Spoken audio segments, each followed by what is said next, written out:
Hello and welcome everyone to another Comic Multiverse commentary track. Matt and I had been promising you a new one for a while now, and it felt like a good week to do it because Guardians Vol.2 is out, and also there's no news to talk about this week in the wake of San Diego Comic-Con. Yeah, again, no news. This was the perfect time to do it, so of course, as always, if you have a digital copy of the film, if you have a DVD copy of the film, you can sit down and you can watch it with us, and we'll commentate and we'll laugh, we'll have a great time. The cut of the movie we have is 2 hours, 16 minutes, and 1 second long. We'll try and walk you through it, but when I count you down and tell you to press play, do so we'll all be nice and synced. Alright then, so with that out of the way, everyone, I will start the countdown then. 5, 4, 3, 2, 1, play. Yay. Alright, so here's the Marvel logo coming on in now. Yeah, the new Marvel logo. Very surprising, isn't it? Mm-hmm. I remember I saw this movie in 3D, and this one actually really took me by surprise, because Cap literally throws his shield at the screen, and I kind of jumped a little bit. I'm not saying I get freaked out by 3D movies, but that one did. That one got me. Got me good. Now this one was much requested, and really why shouldn't it be? Because this is one of the great standouts of the comic book movie year that was, and it's not even over yet, the year. No, we still got 2 more movies to come out. We do, and maybe 3 if you count Defenders. Yeah, I guess so. So yeah, well, really unexpected the movie to start the way it did. Yeah, with the introduction to Meredith Quill and Ego. Ego, yes, in his car with very similar colors to the Milano. Yep. And it's a sweet-ass car, isn't it? It is. Man, you gotta take your hat off to Kurt Russell and the technology they did to make him look younger. Oh yeah, it's pretty great. Although I've heard people say it's actually him. They just put makeup and everything on it because he still looks quite good for his age. But then I also heard one where his son also did double work for him. Man, the retro Dairy Queen sign. We joke a lot about product placement in movies, but fuck, DQ got their money's worth in this one, didn't they? And also, they had the Guardians all mixed up Blizzard, which I tried, and I thought it was quite nice.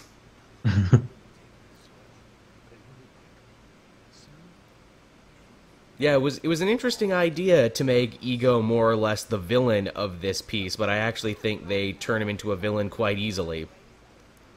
Yeah, it kind of made sense and everything. He actually, and again, going against the grain for most, Marvel movie villains, his plan is actually pretty complex, all things considered, but it does ultimately make a good amount of sense. Oh, yeah, it all makes sense and everything, what he wants to do. And no big blue lights shooting in the sky, which is always a plus. No. Well, and now here's the conceivement montage. Because that's totally what they were implying, right? He got all close to her, and now we're seeing all this shit, electrons going off and cells and everything. This is totally him putting a baby in there. And 34 years later, what happened to that adult baby? It's funny, I can't ever see the word sovereign without thinking Venture Brothers and David Bowie. I can't see it without seeing Mass Effect. That too. Shockingly, did you know, apparently before his death, James Gunn actually wanted a David Bowie cameo in this movie. It makes sense. It's kind of the movie he would cameo in. He is a star man. I could totally see him being part of the Sovereign. Yeah, I wouldn't even be surprised if he wanted him to be Ego. That would be fun too. Oh, dude, my dad's David Bowie. I know Matthew McConaughey was going to be Ego, and then he passed to Dark Tower. Oh man, that was a smart decision, wasn't it? I bet he doesn't kick himself every day about that. The on-running nipples joke now. I mean, for a man who's made a pretty good career of shirtlessness, like Dave Bautista, I wouldn't be surprised if that was true. Yeah. A proud history of shirtlessness. So one of the things this movie does, and one of the things that I'm not sure many people brought up in their original reviews, it really hits the ground running. Like, it barely has a first act, it's running so quick. Yeah, well, it's a sequel. You don't need to explain who these heroes are or what they do and everything. You just sort of get into it. It's very meat and potatoes filmmaking like that, where it's like, look, you saw the first one, you know what's up. We don't got to reintroduce anyone. Yep. Oh, he's going to do the thing. He's going to do the thing.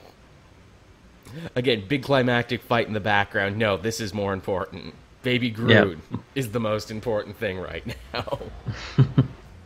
Which, apparently, James Gunn did the motion capture for Baby Groot, and he was like the point of reference. You can see a bunch of stuff on his Instagram of him just dancing around. Yeah. I love that. It's just all this chaos happening in the background. And our first of what will be many excellent music choices in Mr. Blue Sky.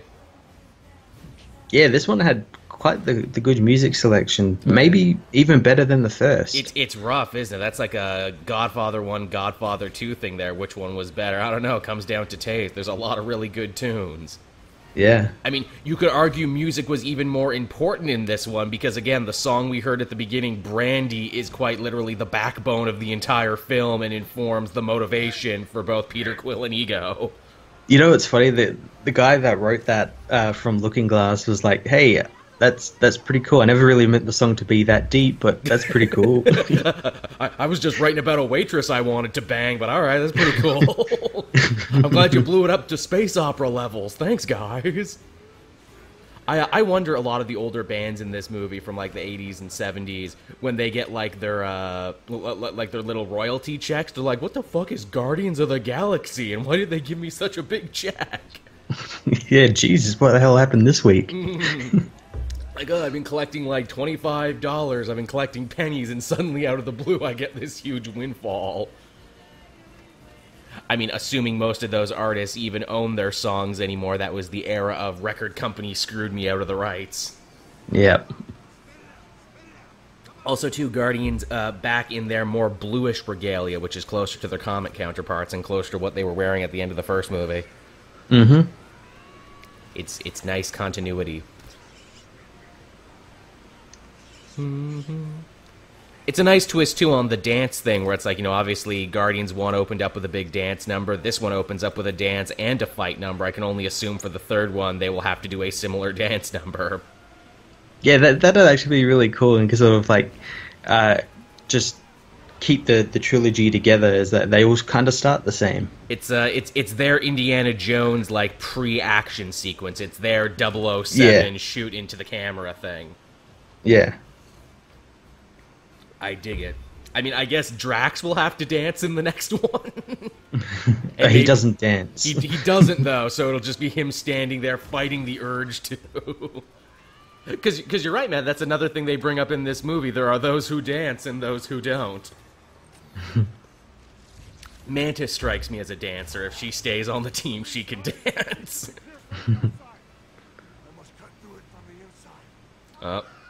Drax getting in touch with his inner Kratos right here. He even kind of looks like Kratos, doesn't he? I wonder if in, like, maybe post-Infinity War or even in Infinity War, whether they'll make him a pacifist like he is in the comics at the moment. That would be funny. Well, it's interesting, you know, they imply a greater history with Drax, but he's probably the guy we know the least about. He mentions his wife and his home planet. He mentions his daughter in this movie, who we of course know is Moondragon, but I gotta wonder if we ever see Moondragon, they'll have to change around her origin, because this Drax was never human. This guy was never Arthur Douglas. No.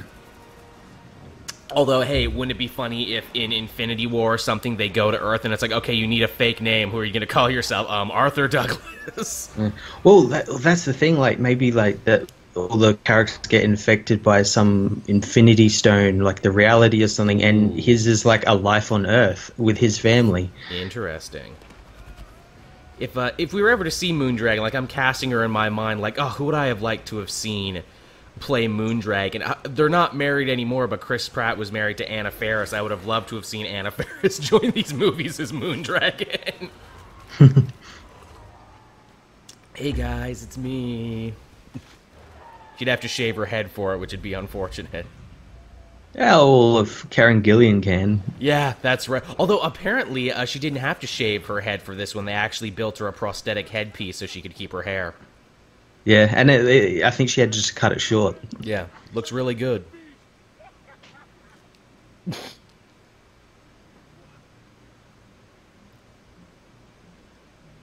Yeah, this is just some good old-fashioned space pirate stuff. We're heroes now, which means more work. Yeah, and more money. Mm-hmm. But will our heroes' greed get the better of them? Let's watch and find out.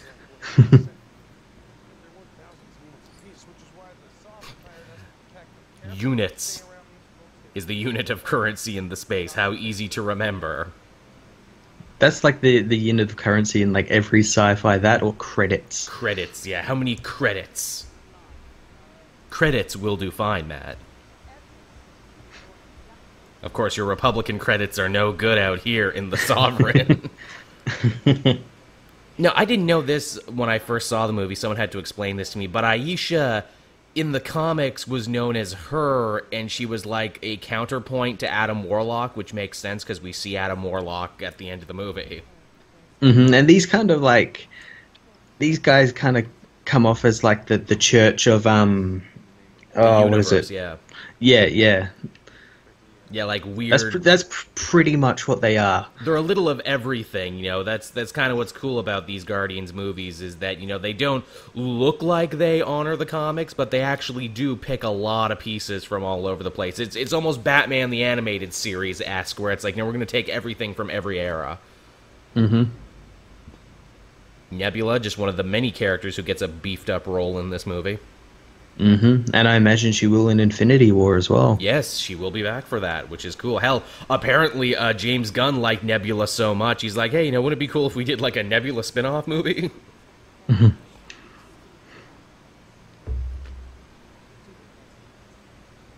Yeah, a bunch of crazy alien supremacists, a bunch of eugenics freaks. Yeah. That's pretty creepy, and also a good foil for the Guardians of the Galaxy, who are very grungy, very, you know, populist-type heroes. Yep. He ain't from Missouri.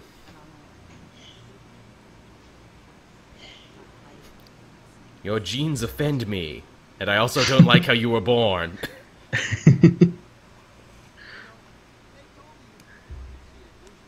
Uh-oh, there's Rocket running his mouth. It's funny, I remember, too, when I first saw this movie, I'm like, oh god, I hope they're not, you know, Flanderizing Rocket. I hope he's just, you know, not going to say stupid stuff all the time now because woohoo, wacky, funny. But that actually informs his arc for the movie, why he does what he does. Yep. Like, a weaker movie would have just made him do that. Like, I was very much reminded of, like, Galifianakis in The Hangover, how his character just got, like, he became less and less human every time you saw him. Yeah, it just became like a running punchline. Yeah, it's like, these are the jokes, this is the gag, but, you know, they could have done that to Rocket, but they didn't, because the movie is actually in good hands, and they understand the importance of character work. Mm-hmm. Even if you're a freaking animated raccoon. And the effects are just great, aren't they, for Rocket? Like, they were good in the first one, and they're especially good here, because he's even more emotive, and you see even more of his face. Yeah, they make you care for a raccoon. Yeah, hell, the final shot of the movie is him just, like, you know, crying over his lost friend he had a moment with, and that's the final shot. Again, ballsy-ass move.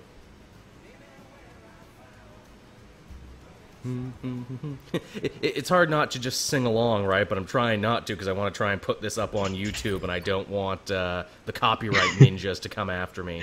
Don't want people wanting royalties from you. Yeah, really. I don't have it. Much like my child support payments, I don't have it. So Star-Lord's shirt, we've seen that frickin' everywhere now. That was a good piece of marketing. Yeah. Like, all his stuff like that is really good marketing. Mm-hmm. What is it? One of the sites I really like actually has the Star-Lord jacket. Not the trench coat, but the short version. It's like over $100, and many a times I've thought, do I want to buy that? But where would I wear it, though? People are like, wait, are you Star-Lord or are you White Thriller? Yes, I'm White Thriller. White Thriller. That was also my name in college, White Thriller. It's a long story.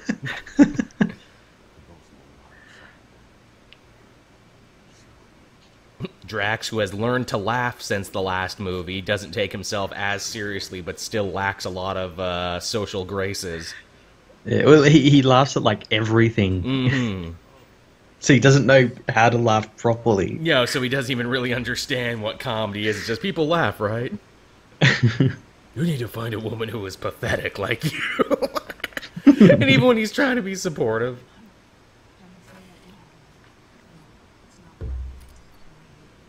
And I hate you. Oh, sisterly rivalry right here.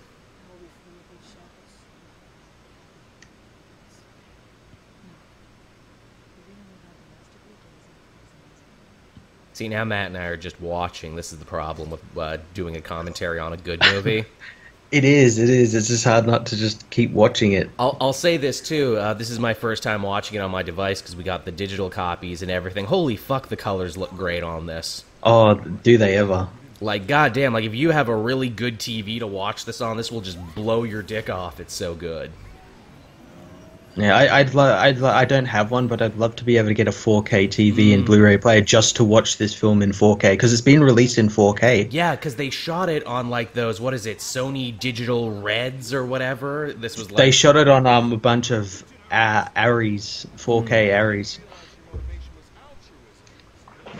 God damn, the colors are beautiful in this. Like, everything is so pastel. They really made a beautiful color palette for this, didn't they? They did, and it fits the characters so well as well. This is what Marvel space should look like, which is why I was happy when, you know, we looked over and we saw Thor Ragnarok, and it's like, oh yeah, that's what it looks like, because that's what Marvel space looks like. It's all Jack Kirby-fied. Yeah, basically. I think the king would be happy if he could have lived to see this. Yeah, I like the idea of this. Like it's basically like a game. It's the last Starfighter. Their whole military is the last Starfighter. I mean, shit, if war was like this, I'd sign up for the military. I got my elite skills. I'm gonna get the high score in war. And we got Ben Bowler here. Uh-huh. He's a sci-fi legend. Yep. A lot of sci-fi legends showing up in this movie, and also just a lot of James Gunn's friends show up. Yeah, yep. God, you really want to be good friends with James Gunn, because he'll probably put you in every one of his movies. Yeah, hey, you want to be an alien? Damn right I do. So apparently the Novas were actually in early cuts of this movie, but had to be jettisoned for time. We would have seen Nova Prime again. We would have seen the John C. Reilly Nova guy again. Yeah, well, near the end, when Ego's plan starts to work and everything, we do get to see Xandar, so I imagine they're probably in that part of the movie, but had to be cut because of time. Yeah. Doesn't endanger the movie or anything, still keeps the pace and everything. Yeah, absolutely. It would have been interesting to hear what they had to say. I wonder if they're sitting on those characters for whenever they feel like finally going a whole hog and making a Nova movie. Maybe. It's possible as well that they could appear in Infinity War, Avengers 4. Yeah, there's lots of place for it, especially as Because, I mean, to get the Infinity Stone, he's going to have to come to Xandar, so... Yeah. Especially as the Marvel cosmic landscape just gets bigger and bigger. In just a few short scenes in this movie, they grow it in a gigantic fucking way. Mm-hmm, mm-hmm. And I think we all know what scenes we're talking about. Mm-hmm. But yeah, just hitting the ground running this movie does. It's quite impressive. Oh no. And I mean, really, outside Star Wars, where else are you gonna get such, like, cool space dog fights and everything? Yeah, that's the thing. You would think, like, nowadays, because of, you know, technology is where it is in terms of movie industry stuff, you'd think we would have more, like, space opera films and so. We kind of do. I mean, Valerian just come out, but apparently that's, you know, not doing very well. Yeah, apparently that bombed pretty fucking hard. Which, man, the commercials for that movie couldn't have been trying harder to be like, hey, you liked Guardians, right? You'll like this. And it's kind of ironic as well because Valerian was like a huge inspiration on Star Wars. Oh yes, yeah, like it predates it. Yeah, and it was like a huge like stuff from their comics was like adapted into Star Wars and stuff like that, but it's not doing very well. And the thing is, like, some of the trailers look really good for it. Oh yeah, oh for sure. I mean, I joked before I didn't even know what it was about, which only made me want to see it more. Cause I'm like, what the fuck are you about?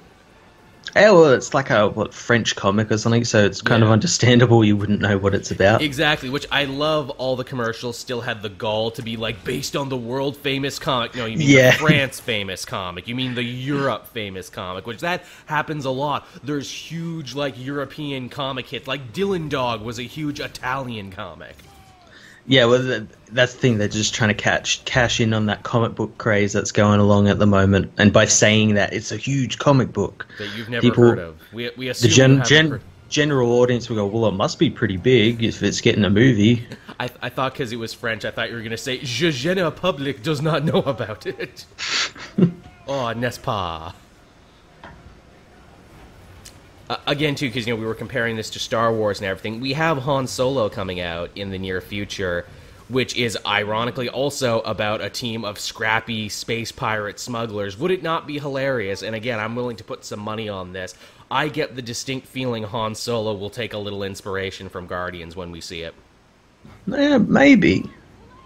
I mean, they're made in. I mean, it's both Disney, isn't it? And they clearly see where it's like, this works.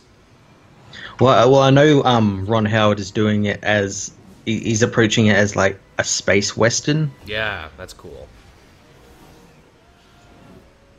We'll probably be seeing some images from that pretty soon. We're getting close to that time. It still needs a title as well. That's right. It's just untitled Han Solo movie. Yeah.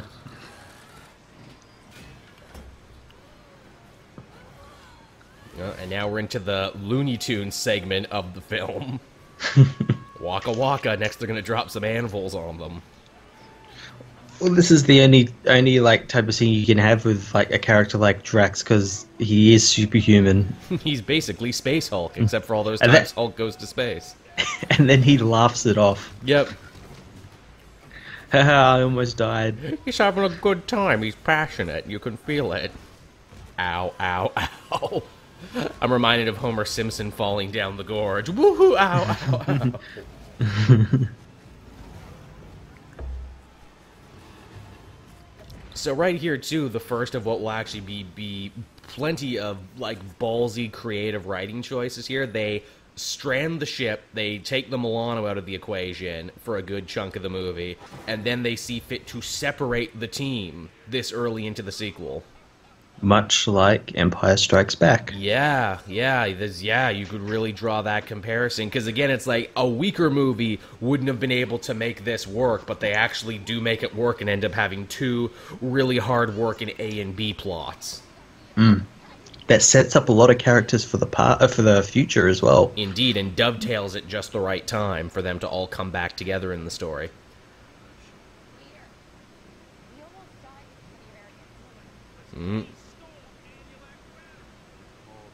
We wouldn't have crashed if we didn't have teamwork. Yeah, really. Oh, this is one of my favorites where he calls him a trash panda. Which leads me to believe, like, that's a very modernist meme you're laying down there, Star-Lord. I know you haven't returned to Earth because it's really painful to you because that's where your family died and because space is cooler and everything. But are you looking at the Earth internet? I think you're looking at the Earth internet. Well, I'd imagine, back in the 80s, that obviously raccoons would still be going through people's trash and everything, and it's probably something that was around during then. Maybe it's a regional thing. Maybe it's a Missouri thing we don't know about. I just like to imagine that Star-Lord's like, look, just because everything's cooler in space doesn't mean I'm not looking at Earth porn. Earth porn is just better. It's free. It's free, yeah, that too. All these awesome alien porn sites are behind paywalls, and I ain't doing that. I ain't made of money. Yeah, I ain't made of units. I ain't made of units. Man, you just know Yondu's got some amazing alien porn in his collection, right? Like some grainy VHS quality stuff. What is Skrull Gangbang number 7? Do I even? The Phalanx get fucked. What? Hey, that's a game in the comments section, everyone. What's your Marvel Universe alien porn title?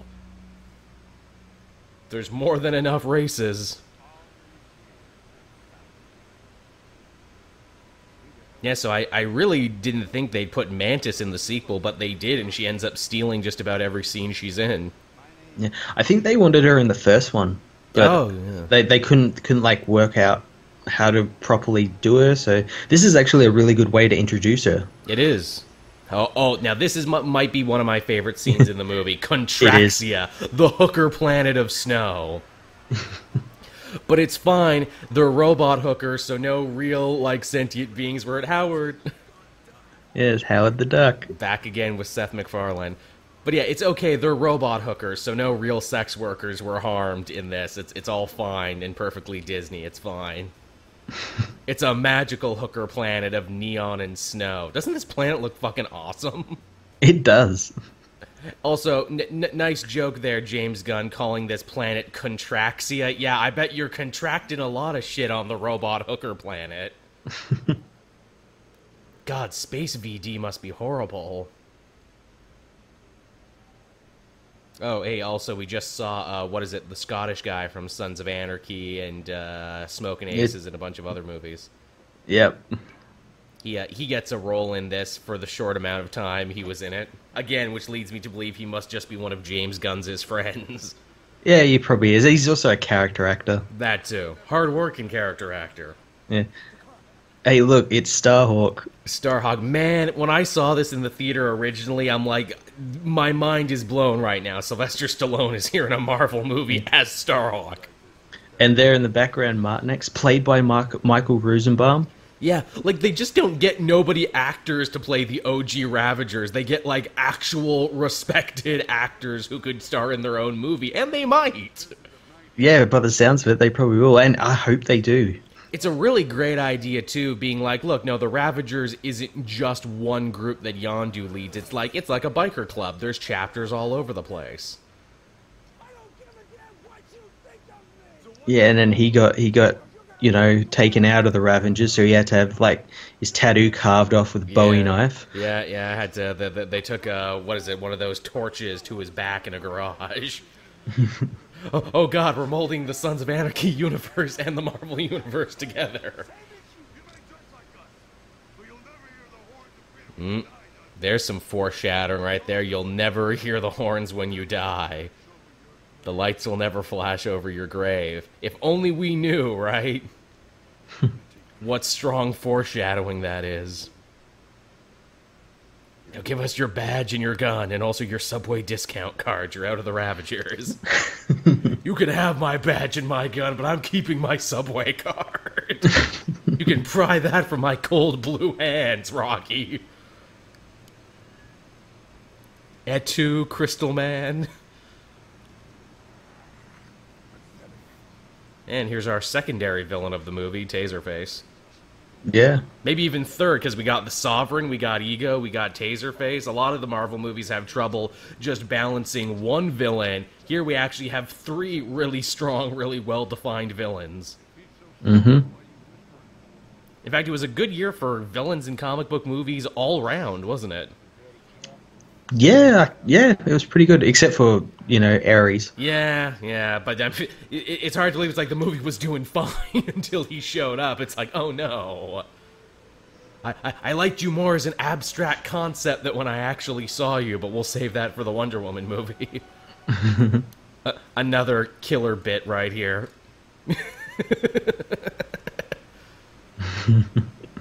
It's the little jokes. The classics never go out of style. Now, here's something I didn't know. You know how they make, like, fake snow in movies? A good chunk of the time? How's that? Shredded diapers. That's basically what it's made of. The same material. So they're, like, walking in shredded diapers just falling all around them. God damn, that was a beautiful planet. Can we I hope we get to see that more. Yeah, like, that was just, like, a planet of snow and neon. That's sick as fuck. And not to say where we are now on the forest moon of Endor isn't also cool. Can't you just imagine that the next hill over, there's a bunch of little Ewoks yubbing it around. They're eating the Ewoks. That's a whole cut scene where they hunted and ate Ewoks.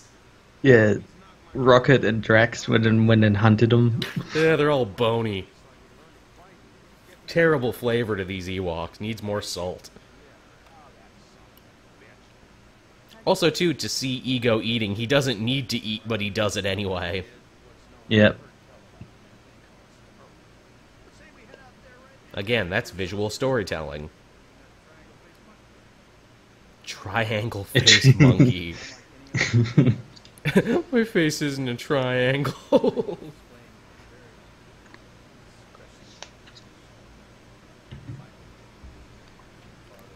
Look, son, I want to put you in the will, okay? So just come to my awesome pad so I can put you in the will, and I promise nothing evil will happen. Also, this omnipotent space god, I gotta go take a piss. Do you really, though? Or are you just trying to pass yourself off as more human? Maybe he was just gonna go plant one of those things. Oh, yeah. That's how he does it. Just pushes it right out of his urethra.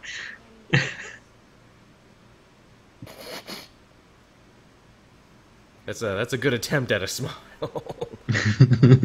It's great too, you know, Drax, who found his humanity and found to be, you know, more personable in the first movie, now is playing father figure to this other character who lacks all social qualities.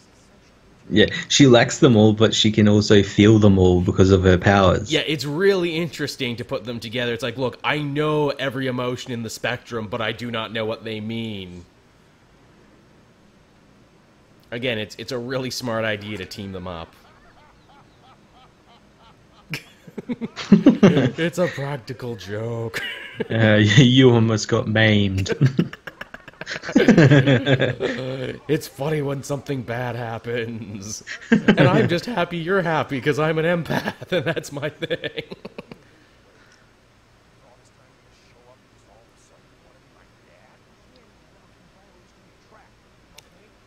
Oh, we're leading up to the great David Hasselhoff picture cameo that takes us through the movie.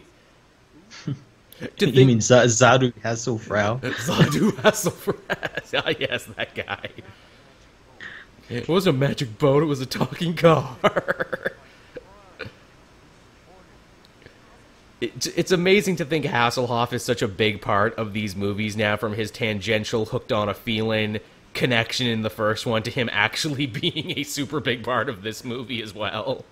Yep, he's even in it. He is, that's right. We had that great music video, too, that they released alongside the digital thing, where it's actually just him singing that song that's over the credits.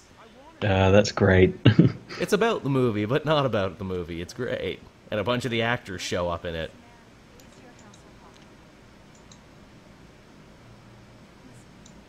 Yeah, hitting home this big theme of family, and more importantly, deadbeat family, which I appreciate. Mm-hmm.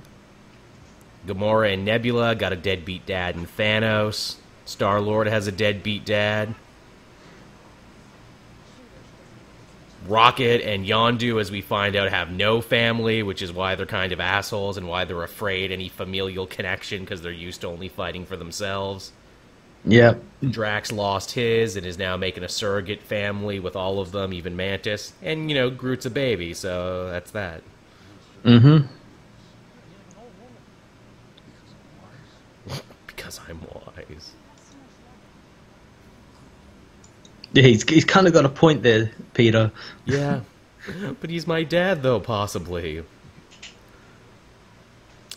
Also, I love the ship repair thing. It's literally like ship repair in a can. He's just spraying it on. Yeah, it's just like a pressure washer or something. In the future, this is how things will get fixed.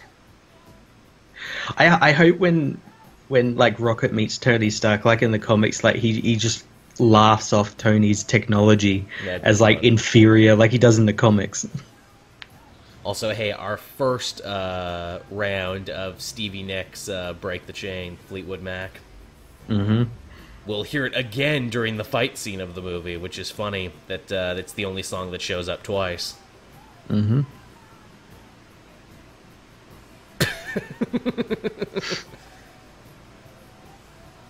My dad Hasselhoff.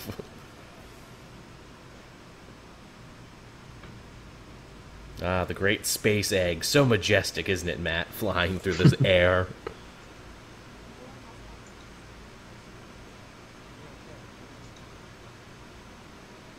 Yep, they actually do a good job making Mantis more or less like she is in the comics.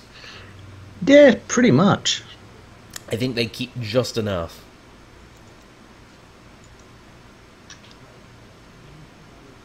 Are they to make sure you don't walk through doors? I just love that little bit because it's Drax being stupid and Star-Lord knowing he's being stupid, so he takes advantage of that. That's their relationship. Now, this actress, Palm Clementoff, has she been in anything else, or was this like her big breakout role? I'm pretty sure she has. She was in something that I watched not too long ago. I can't remember. I'll actually have a look. I remember when we first saw the trailer and like she had like the big laugh out loud moment in it. I'm like, man, I hope she becomes like the next big costume the way Harley Quinn costumes became. Never did though. No, she was in the American version of Old Boy. Right. She's had a bunch, but I think it's mainly been stuff like overseas stuff or something. Right. Yeah. Funny thing is, she's Canadian. Is she really? Yeah. Huh. I'll be damned. Yep, Batista just spends a good chunk of this movie laughing at shit. Do me next. And takes the laughter from them, and now they're all just falling out. I have never felt such humor. Everybody point and laugh. Yeah, don't touch me. Don't give me the laugh. Aww. It's like yelling at the special kid. Come on. And that's terrifying, too, where it's like, yeah, look, I can feel your feelings, but I can also make you feel other stuff. And again, that's signposting for later on in the movie when she's actually able to take out Gamora by making her feel fear.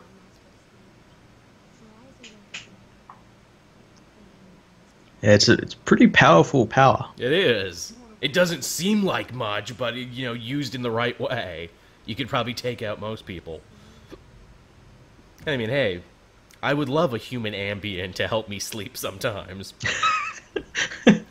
I'd be getting really annoying with it. Hey, can you just knock me out? I just need a short little nap so I can do my commentary tonight. Can you just give me a little sleep?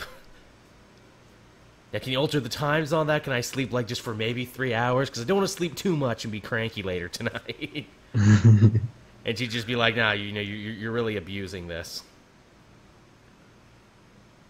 Some cool space guns too. I'd love to check out the prop house where they made these. Oh god, when I went to the Marvel Cinematic Universe exhibition here in Australia, they had some of them, and they had like Star Wars guns and stuff. Oh, they look so cool. Yeah, he just ate a spider. Yeah, well, you gotta get your protein where you can find it. That's right, he took a needle to the face, so...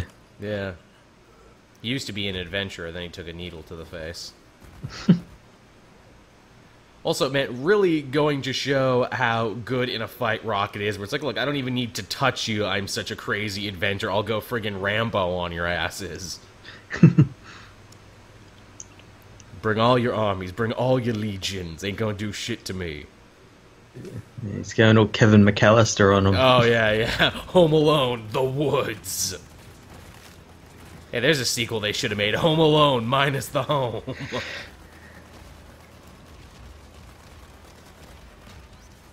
I like, too, they're saving the idea that Rocket Raccoon still has no idea what a raccoon is, which means inevitably when they go to Earth in Infinity War, he can probably see some raccoons for the first time. Well, I imagine like people like Tony Stark and all the heroes on Earth will be like, why do you have a raccoon? And it will just be getting mad at him. What is that? Actually, I remember Bendis wrote a book I think it was the first time the Avengers and Guardians, like, ever teamed up in, like, a modern thing. And at the end of that story, they're in the woods and they're leaving on their ship, and Rocket sees some raccoons off in the forest, and he's like, those are stupid. Let's go back to space. And that'll probably be the joke in the movie. Those are stupid. Let's go back to space. Again, I mentioned Looney Tunes before.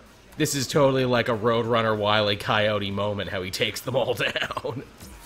Only, you know, with more actual implied death. Yeah, a bit more brutality. Yeah, because, you know, they're not invincible like all those cartoon characters I mentioned. Hey, there's something for you I'm surprised no one's ever put together. What's the death count for the Guardians in general? Probably pretty high. Yeah, higher than you think, I would assume. I mean, Rocket probably... Well, like about 20 maybe in this, give or take. Yeah. Well, I don't know if he killed most of them. I know, like, some of them he did, but some probably didn't die. Right. Yeah, because we see a bunch of them later on the ship. Man, that arrow, so freaking cool and gets so much play in this movie, doesn't it? It is. It's too OP. It kind of is. They need to nerf him in the next update, and indeed they did, with death. To think that's his arc in this movie, Yondu, they make him the best, coolest, most awesome guy, then they kill him at the height of his popularity.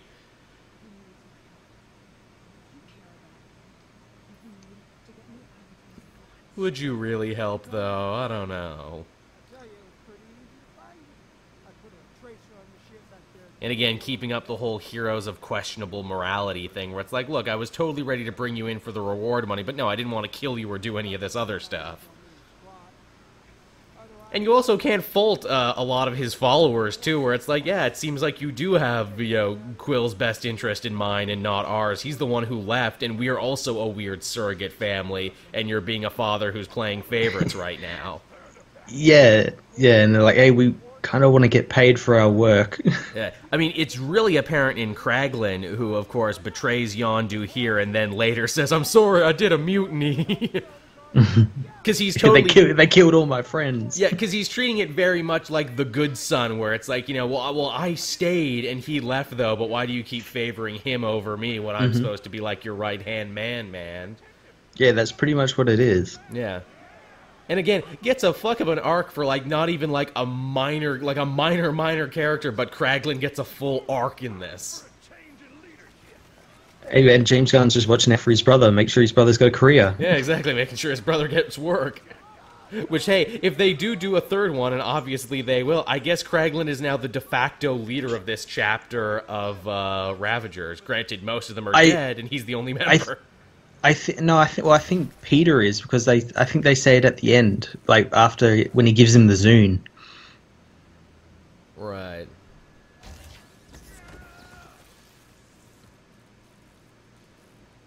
Well, who saw that coming? And I got my damn fruit finally. Ah, she was right though. It wasn't ready yet. I hate that she was right. As I hate most things. And here's Ego, the not quite living planet, but still living planet. I don't know. There is a part, like, further in the movie where a face forms on the planet. We do see that. That is a true thing. They definitely have their cake and eat it, too. And the planet technically is Ego, because that body is just a manifestation. Yeah. It's a hard light construct. Yeah, pretty much. This is also around the point, too, where they say that Ego is a Celestial, which is a major change from the comics. But, you know, I accepted it. It's easy to explain. They already explained what Celestials were in the last one. Mm-hmm.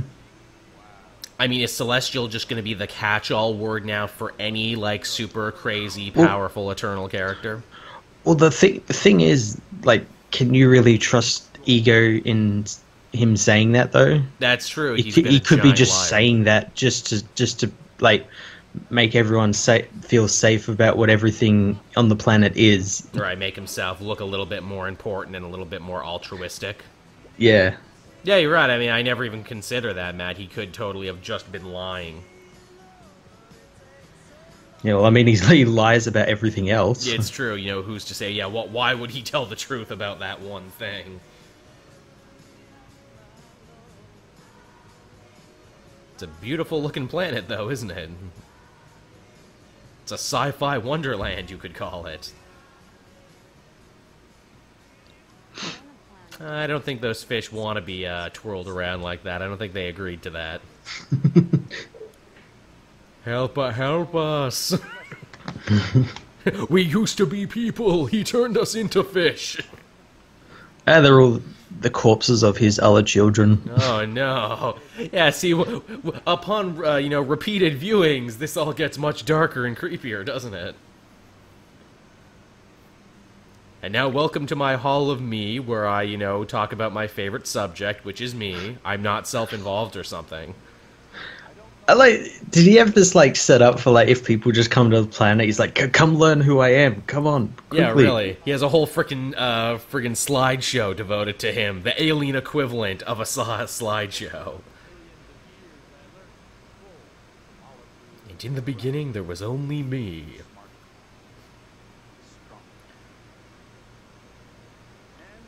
I bring up the celestial thing because obviously, you know, we've seen people like the Collector and everything like that. They've never called them Elders of the Universe, but that's what they are. And obviously we're going to see Jeff Goldblum in Thor Ragnarok as another Elder of the Universe. I wonder, are they going to actually get named? Oh, yeah, I think they... I know Jeff Goldblum says that he knows his character is an Elder of the Universe, so it's possible. Because I wonder if they're going to try and make that distinction where it's like, look, Celestials, Elders of the Universe, these are different things. They're different tiers of power in the Marvel cosmology. Mm. Did you make a penis? And I love this here Drax in this one situation. It was like, no, you're all being weird and prudish. The funny thing is, this when it was announced that he would be Ego, that was like one of the questions that people had. They're like, how does a planet make a baby with a woman? He has his ways. So yeah, Drax just became the audience for a second.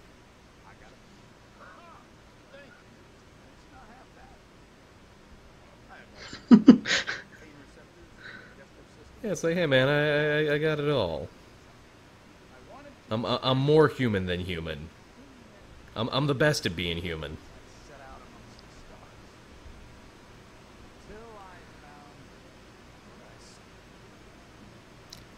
Man, Ego, your origin story has all these great production qualities to it. He made it in like the space equivalent of like Sony Vegas. It's like, geez, I hope you guys liked it. You know, I really took time editing it and tweaking the music and everything to get it just right. I come off as really nice and sympathetic in this story, don't I? I had to look up a bunch of tutorials online on Space YouTube. Space YouTube. Man, how great and or terrible must Space YouTube be? Man, all these alien streamers all over the place. Everyone's asking me to give to their alien version of Patreon. Look, I'd love to support you on Alien Patreon, but I'm making my own space videos on SpaceTube. Hey, you'll like this part because you're in it. And that's when I totally porked your mom with my space seed. And that's why you're a wicked awesome demigod. How's that feel, son? Also, hey, tying it back to the first movie when I heard there was a guy from Earth who didn't die holding an Infinity Stone.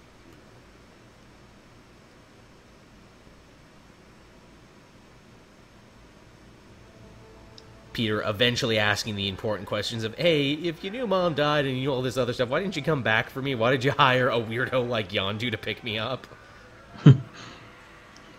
Look, I was busy. There was lots of things happening on Space TV at the time. I was binge-watching a lot of shows. I just couldn't be asked for the last 34 years.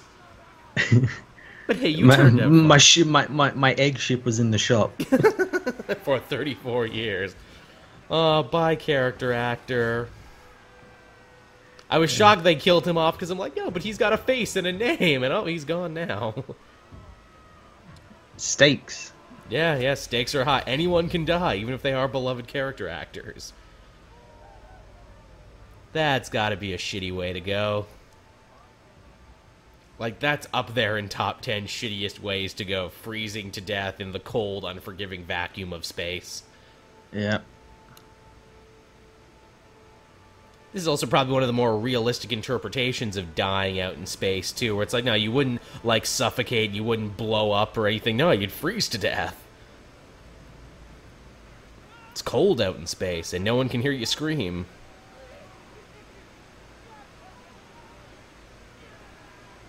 Aw, bad feels.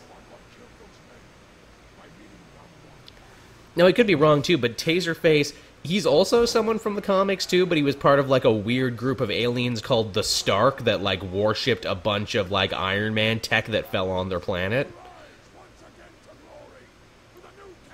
Again, I could be wrong. Yeah, I know he's technically from the comics. I think I read that somewhere. Again, don't quote me on that, because I don't know what exact story he's from. But, man, do they get some good comedy out of him. Yeah.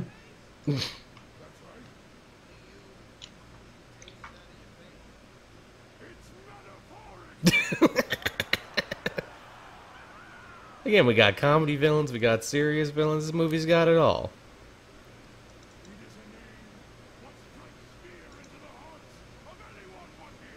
He's definitely from that Klingon school of aliens, and let's give you a weird butthead thing. Although he actually probably looks more like classic Klingons than the new movie Klingons do. Yeah. The new movie Klingons look more like orcs. Just to get really nerdy on you there and bring together Lord of the Rings and Star Trek and Guardians all together.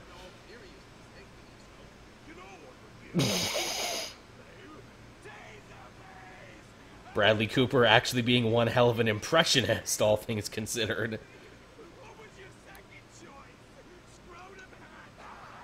Hey, now that's a name that would totally fit in the Mad Max universe. There'd totally be a guy called Scrotum Hat.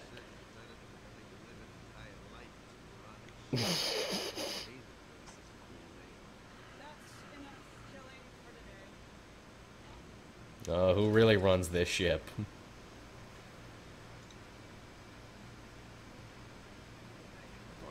And also showing, too, that maybe Nebula's not all bad. Maybe there's, you know, a lot of depth to her. Again, did she do that because she probably thought they could break out? Or did she do that because, you know, she really wanted the money? We'll never know. Probably both. Yeah. She wanted to get off the ship because she knew they'll break out, and she wanted the money so she can go stop her father. It's a win-win. Ooh, fancy new Luke Skywalker hand.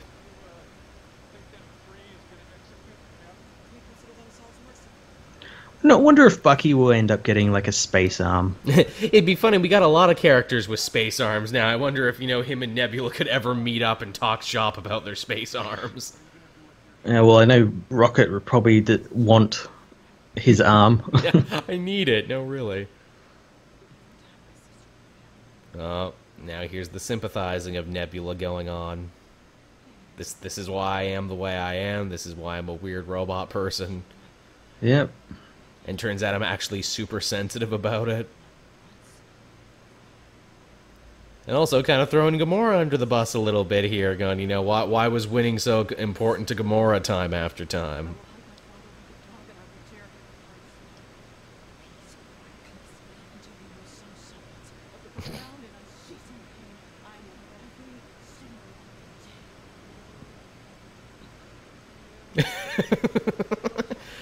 Or, you know, like a pretty necklace or something. Nice hat. Again, this movie is kind of a master at that, where it's like, we'll give, like, a really important, like, really, you know, character-driving soliloquy that's, you know, very serious and very mature and everything, and then undercut that with, like, a perfectly timed joke. It really has its cake and eat it too, doesn't it? In multiple scenes. Yeah, it really does. Like, even the last little bit, as we'll get there, like I think Yondu's funeral is a perfect example of that, where it's like, yes, we're serious and you can take us seriously, but we're also joking and having a fun time too.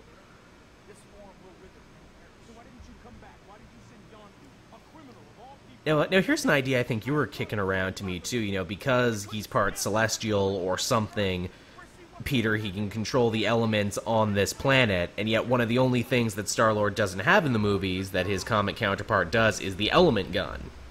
Yeah, pretty much the same. Yeah, and sort of deal. I know you kicked around the idea where it's like, wouldn't it be cool if Rocket took, like, some, rocks from this planet now that it's destroyed and fashions it into a gun for Star-Lord so he can actually have his elemental gun and actually have it have a bigger meaning and history in the story of the movies. That'd be pretty cool. That'd be a smart idea. I'd like to see them do that.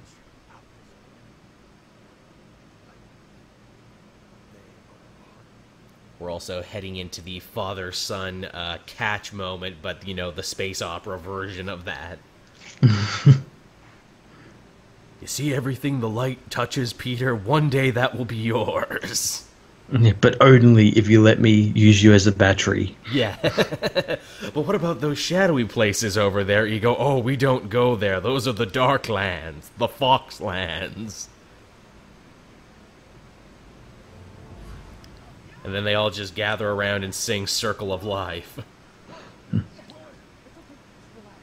I like that since we know the end game of Ego, we know why he's so happy that Peter can do that. Mm-hmm.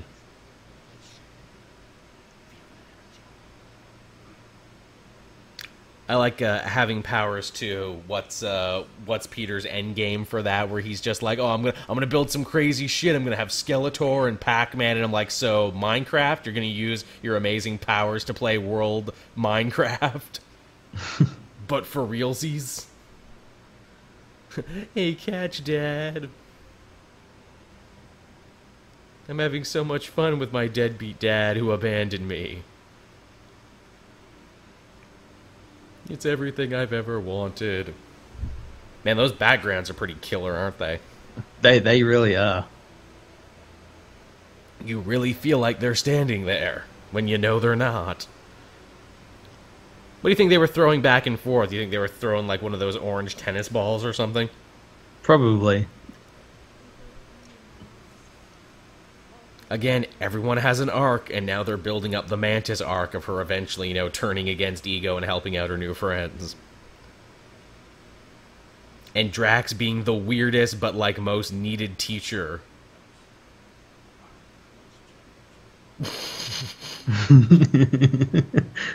You're horrifying to look at, yes.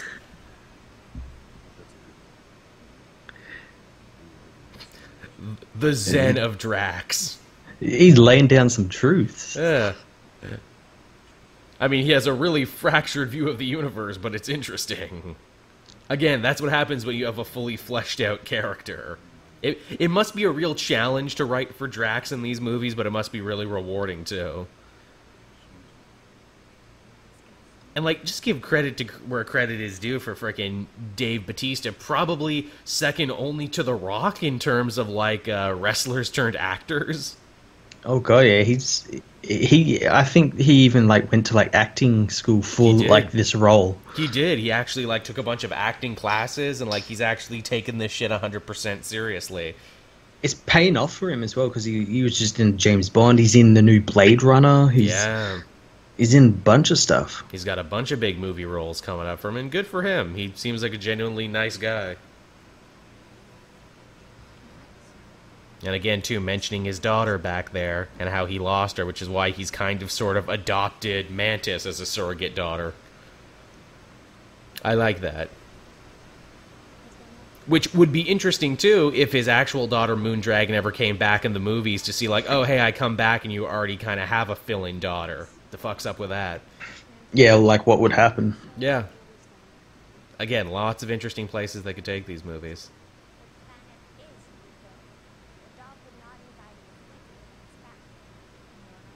Mm-hmm. Again, well, we keep up the bug metaphor, and here you are mentioning fleas.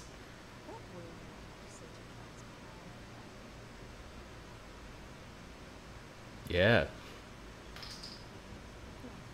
Forget. Lying is also something of a foreign language to me. Poor Yondu, they took his head thing, but he'll get a cooler head thing. A more comic accurate head thing.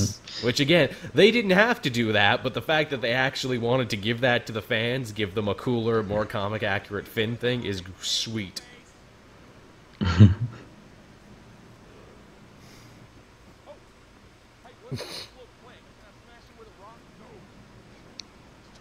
Every time I see the dude with the goggles, I can't help but think of the Mythbusters, like that's the surrogate son of both the Mythbusters together became that guy. And I know that guy's also like a well-known character actor, like I've seen him in other shit too.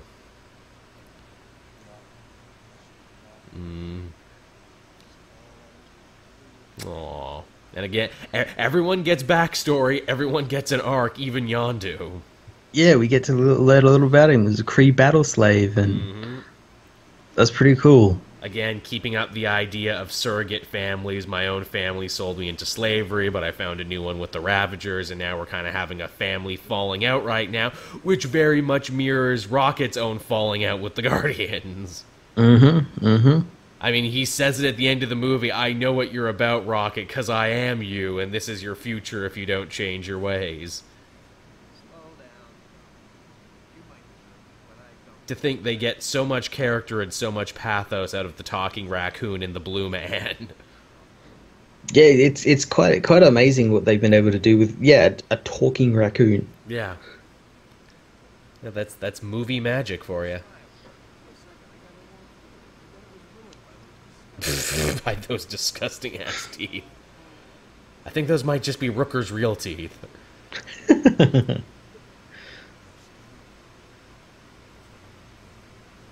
Good for thieving. I feel like Steve Rogers says the same thing about Bucky. He was young and skinny and good for warring.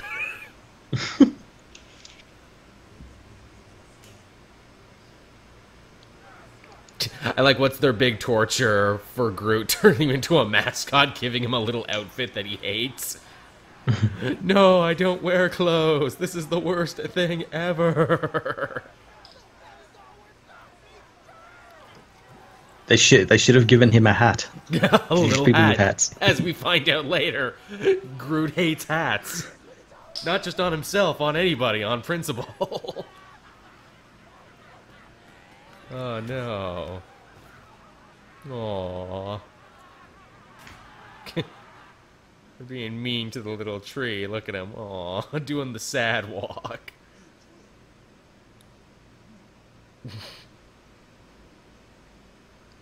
Hey buddy, you okay? I like that even though they could have gotten someone else, they still got Vin Diesel back to do the voice. I know, right? Hey buddy, you have a rough day at the office? Wanna help us break out of prison? Yeah? You want some McDonald's?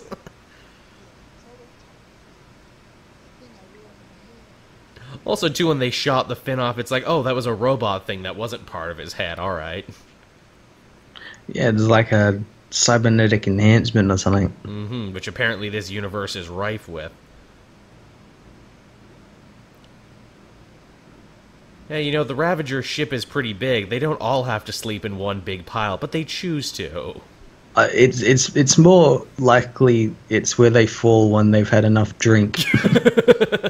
They just sleep where they fall. Or, you know, it's cold in space, so you gotta share all the body heat you can. Everyone get in the pile, as orders of Captain Taserface.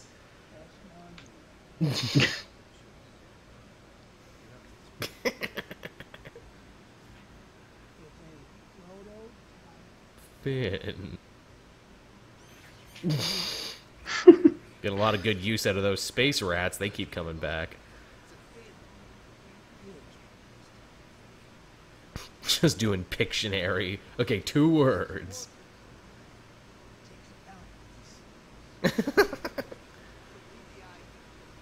No, but when he wakes up and he doesn't have his eye. Yeah, Rocket really has a thing for stealing medical parts, doesn't he? Look, I just brought the whole freaking desk. An actual desk. We've all been there, right? Someone says, no, it's a thing. Yeah, bring me this thing. And you're just like, fine, here, I brought the whole container. Like that's just a severed toe. Please tell me you guys have a refrigerator somewhere with a bunch of toes in it. No.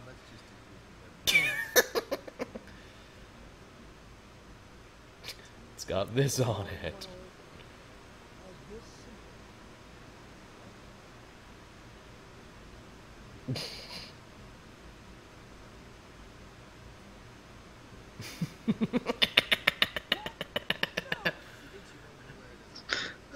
He thinks he wants you to wear it as a hat. Again, we learn about Groot's character. Not only does he not like clothes, he hates hats, too. Yeah, because you might see a guy with a weird head and just be like, nah, it's just a hat. I mean, that's something. That's a character trait right there is what that is. I bet Groot really hates backwards hats, too.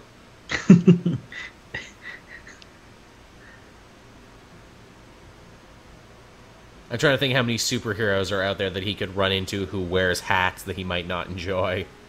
Oh, I know one. Oh, yeah. Is a mask a kind of hat? That's another one for the group chat down there below. Is a mask a hat? What about a helmet? A helmet is a hat. I think that's fair to say.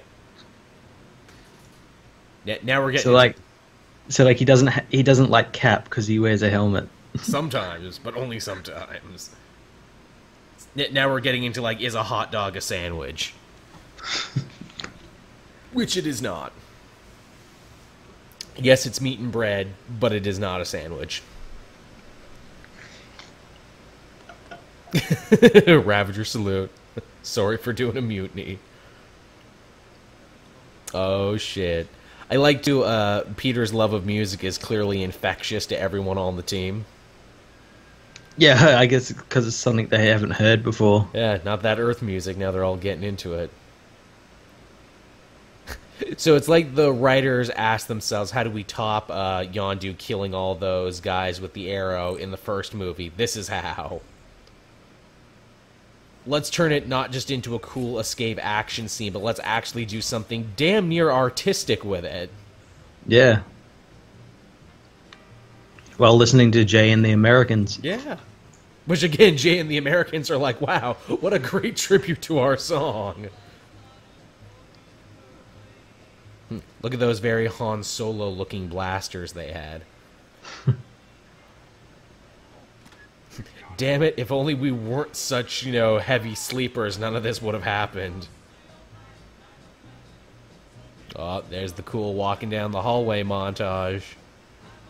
Badasses walking in a straight line, yeah. Worked for Tombstone and it works for this. Hey, you tell Taserface I'm coming and space hell is coming with me. I'll be your Huckleberry Star-Lord.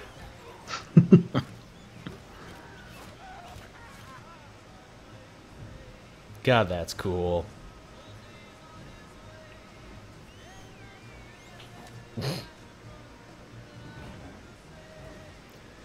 Yeah, I get the feeling this crew of Ravagers will need to have a recruitment drive. just a small one, a little bake sale or something to get some members. Just to get some members going. It's like, okay, we looked over your resume, you got a lot of good qualifications here. Are you okay with potentially being murdered either by a group of mutineers or by the guy you tried to mutiny? Oh, this is such sweet revenge right here. Hey, you come back. Dance. Yeah, that is some poetic justice right there. Feel better after murdering that guy? Yep.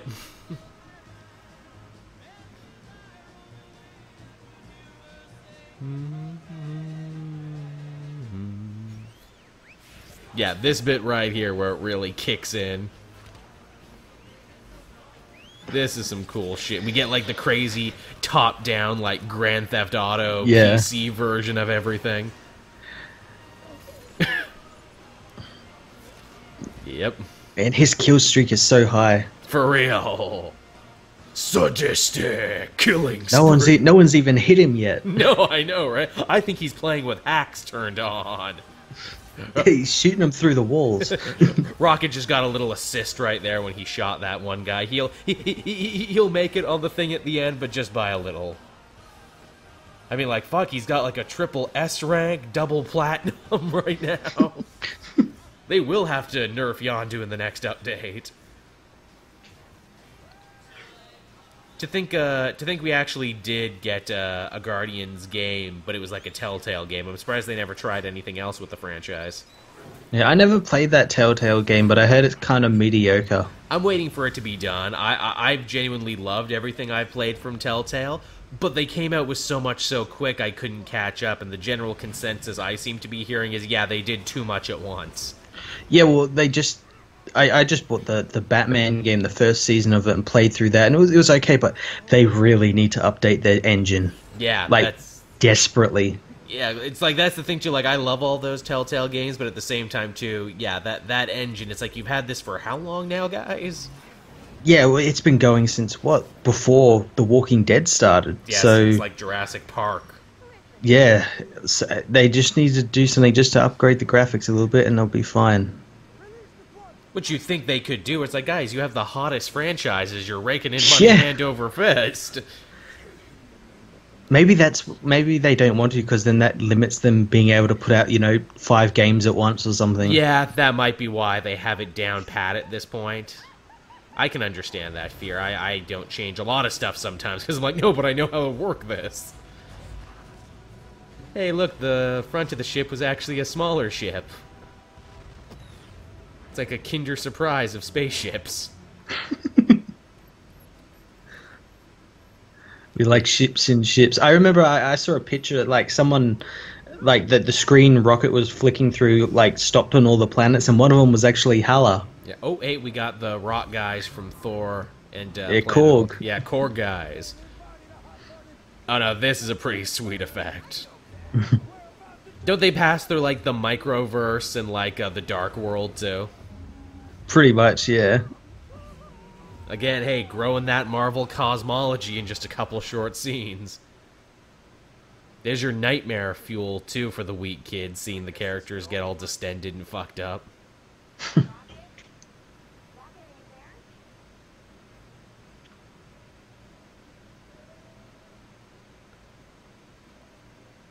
This bit here also answering the questions that I think many critics had, too, when they saw the movie, and that is, well, why can't Gamora and Star-Lord get together? It seems like there's nothing stopping them. Well, because it would be like Shears. If they got together, then the ratings would go down, and there'd be no more mystery. That's why. they just automatically address it in the film, like, openly. Yeah, openly. It's like, and this is why we can't get together, because it's more interesting if we don't.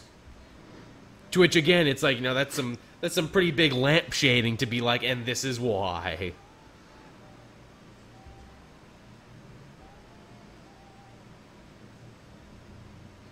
Also, too, I mean, everyone's getting so much development in this movie, too. I'm not really, sour that there's not much of a romantic side plot going on.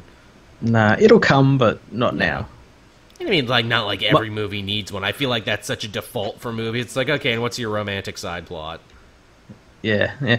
That's why I don't understand. Like, people were getting mad at like Hulk and Black Widow getting together. I'm like, what's wrong with that? Yeah, there's nothing wrong with it. It was done pretty well. Yeah, I still don't get that. I wonder. I mean, hopefully they'll address that in Infinity War when those characters get back together. I imagine they will.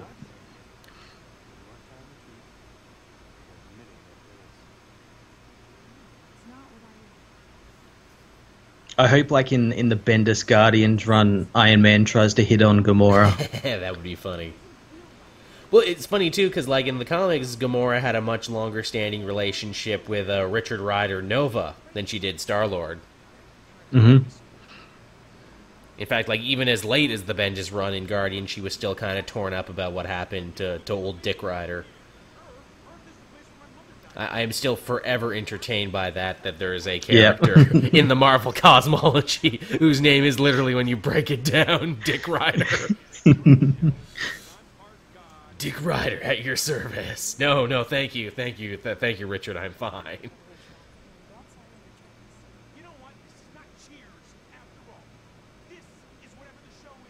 Yeah, right here where they address it.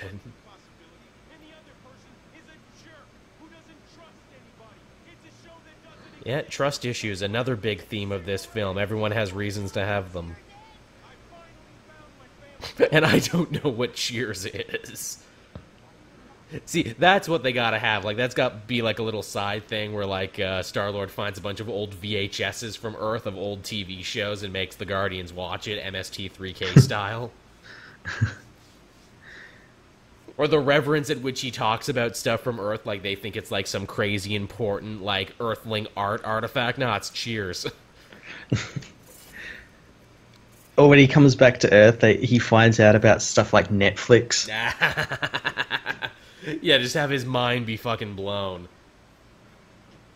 Actually, that'd be funny too, because you can team him up with Captain America, and Captain America be like, well, you know, I had to catch up on a bunch of stuff, so let me help you out. Cap should give him that list he made in Winter Soldier. Yeah, here you go. You can cross a couple off of those. Yeah, let's do Star Wars movies, like new ones. Don't watch the ones from the early 2000s. Yeah, let me warn you, stay away from these, it's not worth it. Also, don't watch Lost, or like watch it, but don't watch the last episode. Make up your own ending. Also, Dexter, you can stop watching after these seasons. The Naruto time jump, Peter, the Naruto time jump. As they drag Cap away to the fight.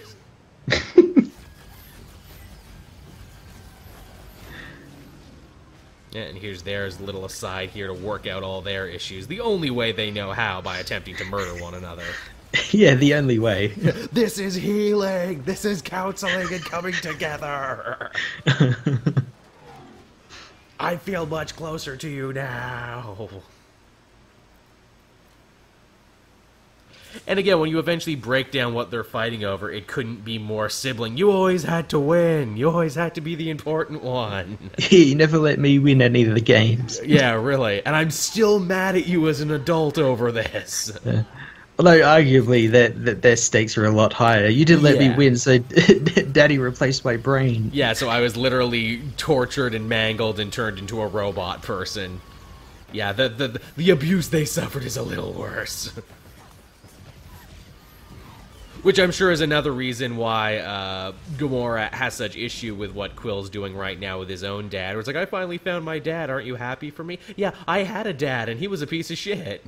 Dads aren't ultimately worth it a lot of the time.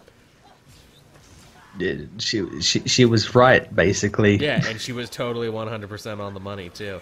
I know I mentioned this on the podcast too. I wonder, because they talk about the Blackguard, Thanos' followers in Infinity War. They describe them as the children of Thanos. I wonder if that is literal or figurative in this movie case. Yeah, well, it might end up being that they're like, oh, Gamora and Nebula left him and everything, so he got these followers, these children. Yeah. As his new children. Yeah. Which, although I really do just kind of love the idea of Thanos being like, let my seed go throughout the starways. He heard of Ego's exploits. Thanos, Mad Titan, on an endless quest to, appease Lady Death and get some action. Well, hey, they kind of did that in Jason Aaron's Thanos miniseries. They're like, yeah, and Thanos, before he became a warlord, spent some time, ironically, as a space pirate. And he boned a bunch of, like, alien prostitutes, and that's why, like, Thane and shit exists now. Thane, there's a character I'd like to see in the movies. They absolutely could go that direction, because they're building up all this shit with Inhumans now and everything. Imagine if he just showed up in the Inhumans show, and it's like, yeah, I'm Thane, I'm the son of Thanos, and I'm also an Inhuman. That'd be pretty cool. It would be. Aw, you just wanted to win, and I just wanted a sister. You were my everything. Aw. Again, it's a light, breezy, action-packed summer blockbuster that also manages to balance a lot of really sad and depressing themes. Aw.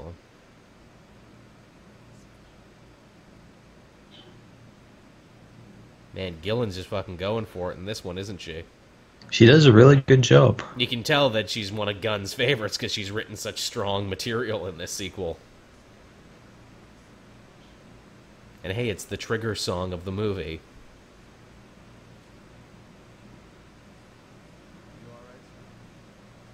No, I had a fight with my green girlfriend. I'm not alright, Dad.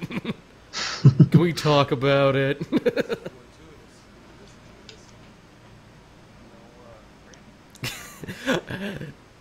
Looking Glass, what's he call it? Like, you know, one of the greatest compositions of Earth of all time. Which, again, is probably why the Looking Glass guy was like, damn, this movie's putting me over pretty fucking hard, isn't it? Aliens think that's one of the finest pieces of recording.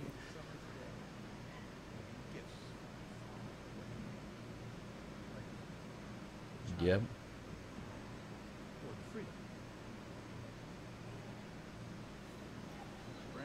It's what it's all about right here.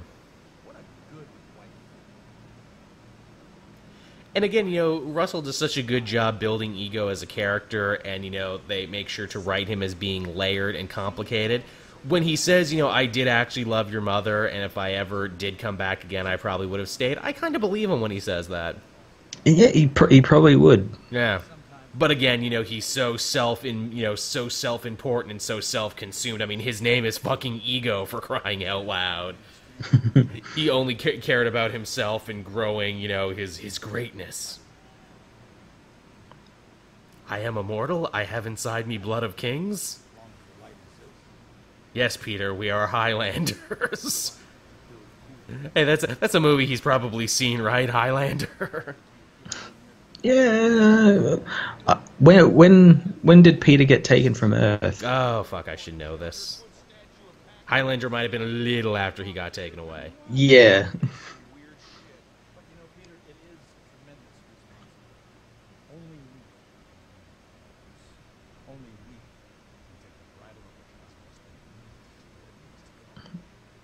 Like this, trying to convince him.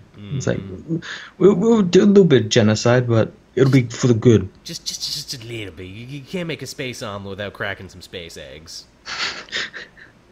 Everything is space with you, huh, Ego? Well, I am a planet. I don't know how to feel about most things, but I know how I should feel about this.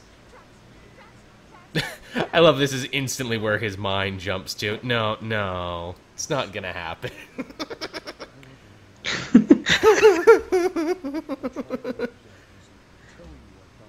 I found you disgusting. I like to imagine, too, Drax's wife, who he keeps, like, describing as, you know, like, so beautiful and everything. I imagine it's like a Scotsman and Samurai Jack thing if we ever actually got to see her. Yeah. Because, like, yeah, this is just how his species feels about beauty as ultra-literals.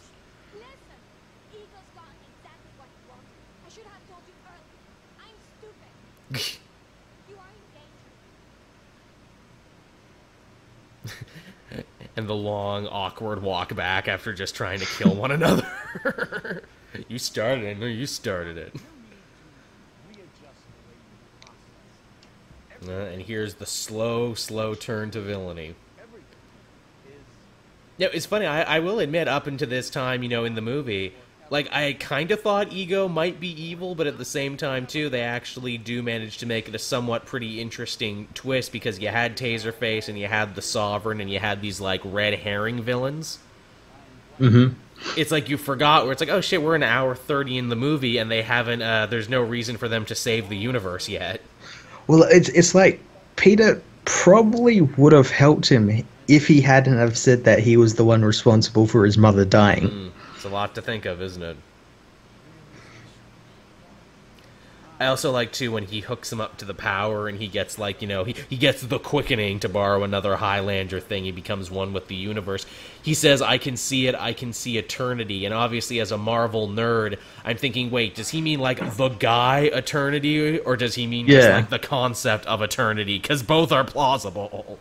Yep. I loved explaining that to someone who's like never, who doesn't read comics but watches the movie, and I'm like, no, Eternity is a guy in Marvel who just walks around and he's made of stars and planets and shit. Yep. Well, there you see in his eyes, there's stars and planets and shit. Yeah. Yeah.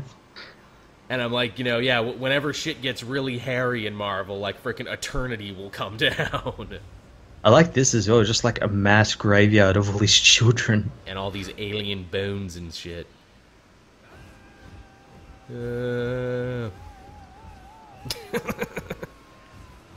Man, they must have had a lot of fun animating these and just really messing them up. Oh, shit. Here's something we never thought we would see. Stan Lee hanging out with Watchers, man.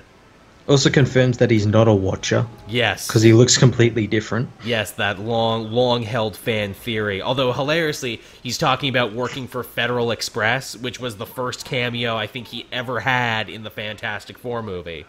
Yeah, well, there, he's just like, playing himself. Yeah. Which is pretty awesome. Now, again, too, I like this, this kicked up a bunch of things about rights and who owns what. The rule is, they can have the race the Watchers, but they cannot have a Watu the named one. Yeah, that one that they focused on was just a Watcher who looked like Uatu. Yeah, who just looks exactly like him. And Ego, it gets a little more different than that. The deal with Ego was they were allowed to use Ego, but James Gunn and Marvel Disney had to trade Fox for Negasonic Teenage Warhead. Mm-hmm. Which, man, to think of characters that they traded for. Yeah, a secondary character or a big Marvel bad guy. Yeah, where it's like a character people actually know of and who's actually like kind of important and everything, and a character nobody fucking heard of. I think Fox got a little ripped off in that deal, and I never thought I would actually take Fox's side in anything. It gets even worse as well because like Marvel will come like in Captain Marvel, we're going to be getting the scrolls and everything. Yeah. So I wouldn't be surprised if a movie around that time from Fox has the Super Scrolls. Yeah. Which, again, too, I think that perfectly shows that Fox has no fucking idea what they're doing and what cards are in their deck. Yeah, sure, we'll trade you Ego for Negasonic Teenage War. Yeah, right? That's a fair trade, right? Right? Yeah, okay. Yeah, and Kevin Feige's just sitting at the table, like, doesn't even know what the hell's going on. He's like, yeah, okay. Feige sitting at the table like Rocket with the batteries, trying not to laugh and trying not to wink at the guys next to him. He's like, yes, sure. That's a fair trade, guys. Oh yeah, I mean, you guys are making it real good on this one, so it's a good trade. Hey, you know, while we're at it, how about Kang the Conqueror? Just maybe trade him to us for Pace Pot Pete or something. Yeah. We'll give you Stiltman. Stiltman's pretty cool. Yeah, look, man, you can have all the Stiltman you want. Just Kang the Conqueror, right quick. and what do you want for Galactus? Oh no, wait. I think Galactus is important. I think we have to keep him. Hey, I think. You know, they could actually still do Kang the Conqueror. Yeah, they just have to be stealthy about it. They could just make him Ahura Boltagon, like he was in the Uncanny Inhumans. That's something they could do. They could also, I think the problem with Kang the Conqueror is, what is it? He first shows up as a pharaoh in Fantastic Four, but actually shows up as Kang in an Avengers book. So you could have him, you just couldn't tell his origin. Yeah. Well, the good thing about him being like a time traveler, you could change his origin to whatever. Absolutely. In fact, I'm sure they will at some point. Because that's the big discussion, right? Where it's like, after you do Thanos, what are you going to do? I hope they go back to like an Earth-based like event or something, nothing space-worthy until like the next phase after that one. Right. I keep pitching Maestro. I think it would actually be very interesting to do an evil time-traveling version of the Hulk. Yeah. Let's Muffalo. I almost called him Muffalo. Let's Muffalo pull triple duty. Well, I wouldn't mind if they brought in.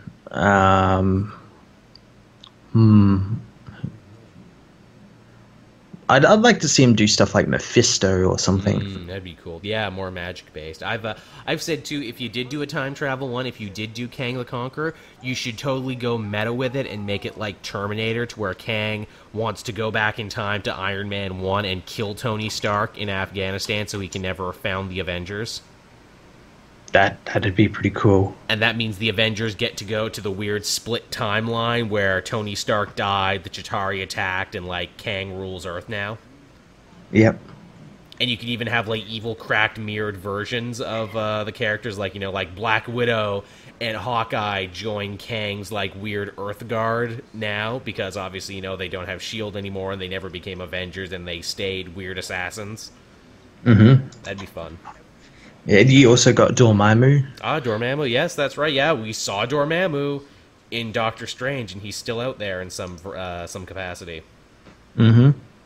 Doing it that way would also mean Doctor Strange could take more precedent and be like, yeah, you know, I'm your magic expert, I'll help you. And he probably will be after this next phase is over. He'll probably be the Iron Man. Yeah. Oh, yeah, here's the big turn here. And I also killed your mother in case, you know, you didn't think I was evil enough yet.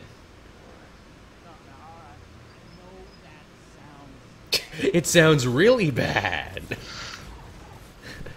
Now, that's a Han Solo moment right here. What? Shoot to death. Jump to murder right away.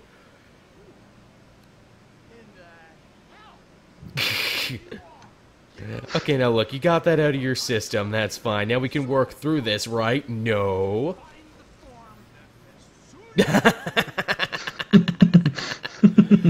God. He's in his Knight Rider costume. Yeah, goddamn, that's awesome. Yeah, the effects are so fucking cool. I wanted to do this together. But I suppose you'll have to learn by spending the next 1,000 years as a battery. Well, that's not good. Keep that transmitter nearby so I can find you. And now here, all the stories are finally dovetailing together because that's good writing. Yep, they all connected. And again, too, where it's like, man, we're really entering our final step right here. We've been an hour 30. And, you know, when they crush Ego in the next little bit, I'm like, oh, shit, is the movie over? Oh, no, wait, we still got, like, 30 minutes left. Yeah, there's the face. There's the face. Because he's angry now. It's an angry face. No, not my Walkman. Which he even says later, and you broke my Walkman. And you killed my mom, but also my Walkman.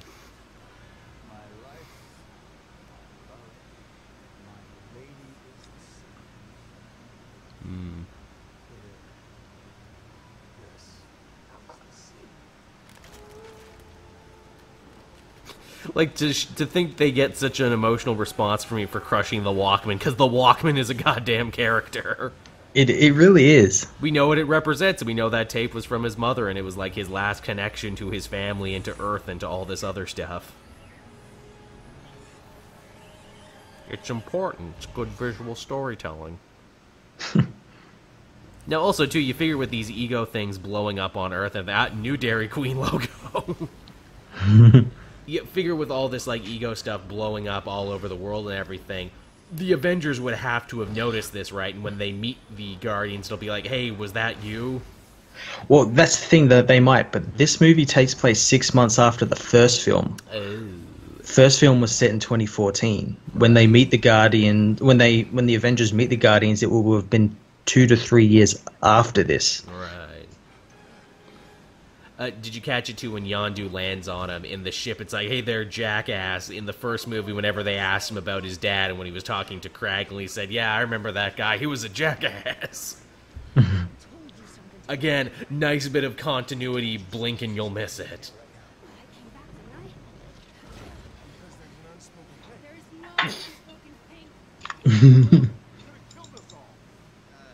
Man, they grow the team pretty big here by the end, don't they? Nebula, Mantis, Yondu for a minute. It's starting to get closer and closer to the actual team from the comics. She tried to murder me. I'm not a Raboon. Raboon. That's close to Badoon, isn't it? Another alien race they sadly can't use. Can't they? No, I think Badoon is tied into X-Men. I know they're not technically canon, but I know in the MCU comics the Badoon are in it. Oh, are they really? Yeah, the Badoon. I think they like fight Thor. Well, shit. I mean, if they've been doing the Watchers and the Skrulls and everything, they probably can use the Badoon. They just can't use any Badoon that are named. Yeah, any of the big Badoon. Yeah, which shit. I mean, I guess that means we can get the Phalanx too at some point and a bunch of other stuff. I mean, maybe now that everything's more or less on the table.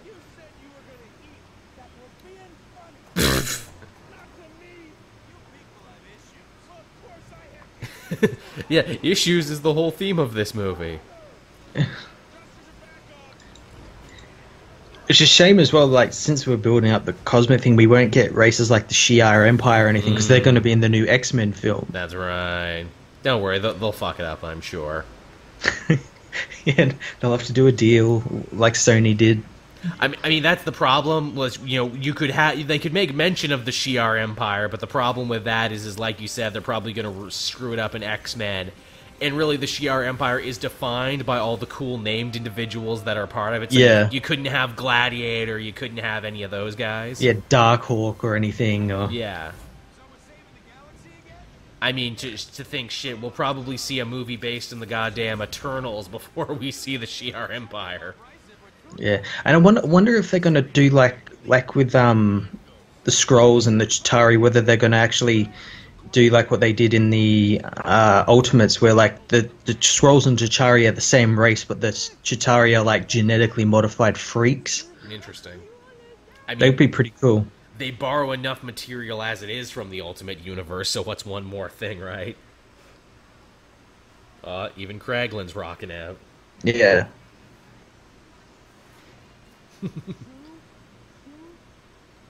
Getting the lyrics wrong.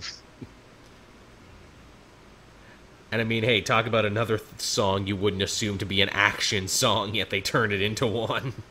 Mm. Oh, here comes the last Starfighters all over again.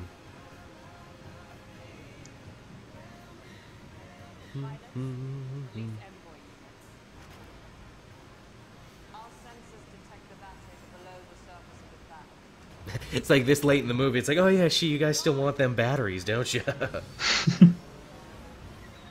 Remember that thing that started all of these events? Yeah, they're all converging. Yeah, into one point, because that's good writing. I tells you. I don't know how to tell you this, but your fucked up situation just got more fucked up.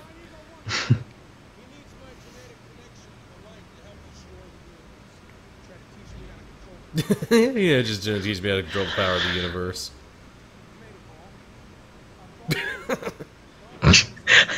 I like that he's not impressed by this at all. No. Just, you made a ball, you're the son of a god, I can make an arrow fly with this thing on my head. Nothing impresses me.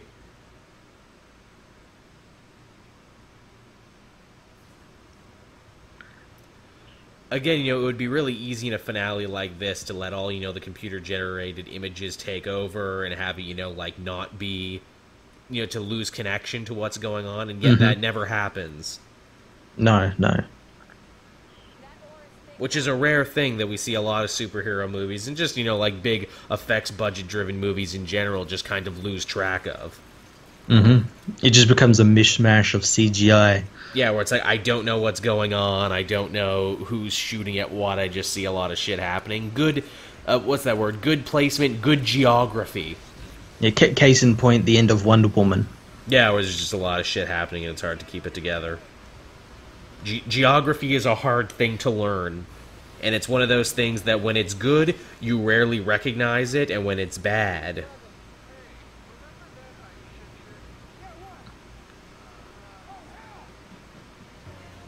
Yeah, sure, remember these guys? They came and they brought music with them.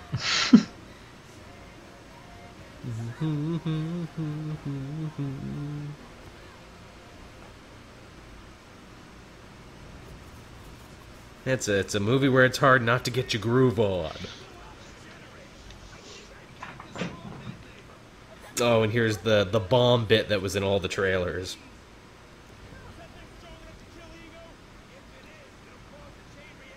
Rocket also, in another bit of good writing, sacrificing the batteries that he tried so hard to steal because this was more important. The movie doesn't dwell on it or anything either, it just happens. Yeah, there's no, like, he thinks about it, he just does it. Yeah. Because he learned a lesson and he developed as a character.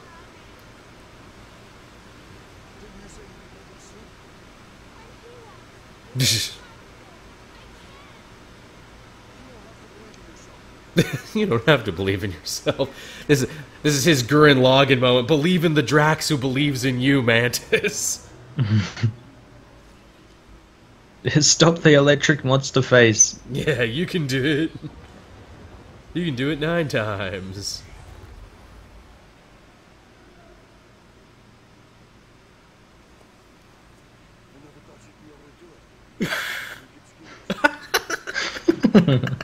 This is me being positive and helpful.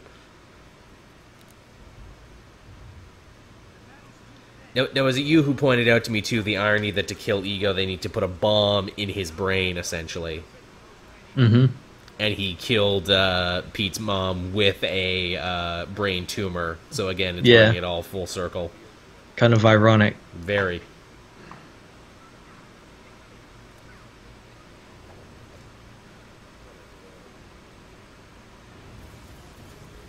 Star-Lord getting in touch with his inner Rocketeer right here, right now.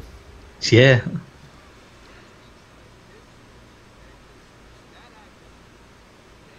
I wonder if that's the reason why he made his mask look like that, because it's kind of like Rocketeer-ish. That would be hilarious. I mean, so much of his outfit, his getup, and his general demeanor is, you know, all references to movies and TV show from Earth. So yeah, probably. And he would know who the Rocketeer is. Yeah. And again, too, even in the heat of battle, we still got really well-crafted jokes and bits. I mean, to time it, I mean, would you say this is maybe a joke-a-minute movie? Because it probably is. Just about.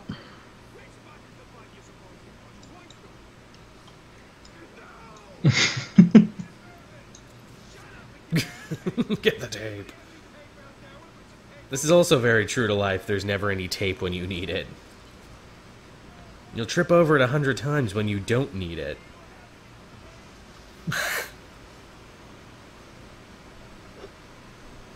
And then to ask every character off screen if they have tape.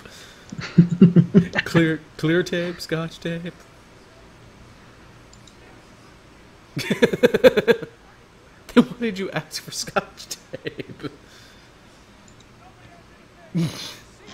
No one ever has any tape when you need it, and no one ever has a pen when you need it. No matter where you are in the universe, these things will always be true. Yeah.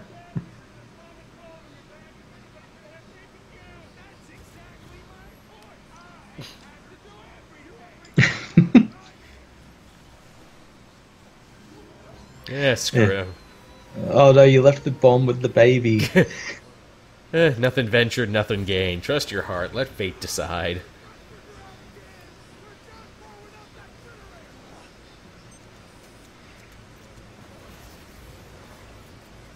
I like that they're basically in a space truck, so they have like the big steering wheel. That's really good.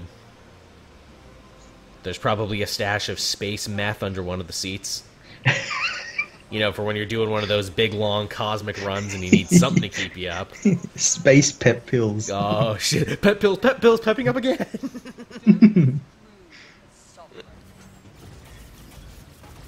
And again, every character being useful in this fight and every character serving a purpose. Hey, this arm thing we set up earlier in the movie, guess what? It's important now. And again, Nebula learning the importance of sacrifice to the very group of people that she tried to kill earlier on. Man, they overclocked the shit out of those lasers, man. They voided every warranty. They will not get their deposit back for that. There goes your high scores, everybody.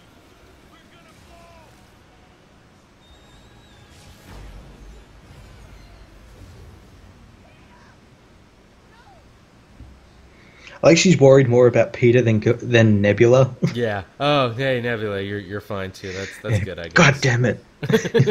I just wanted to be rid of you. Shit. Oh, and here's the win moment of the movie. The one that everyone quoted, the most quotable line. Still gets me. Is he cool?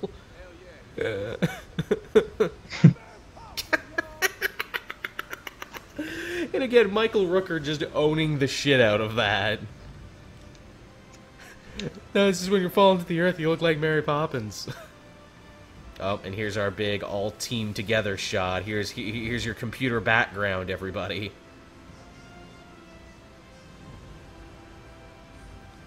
And a big standard hero moment. Juxtaposed to... Ah!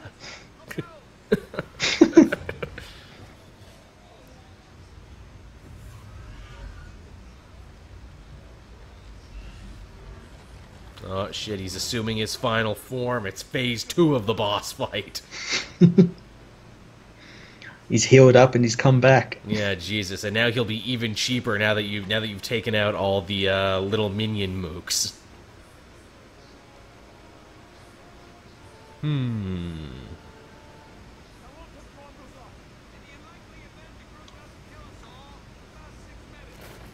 Yeah.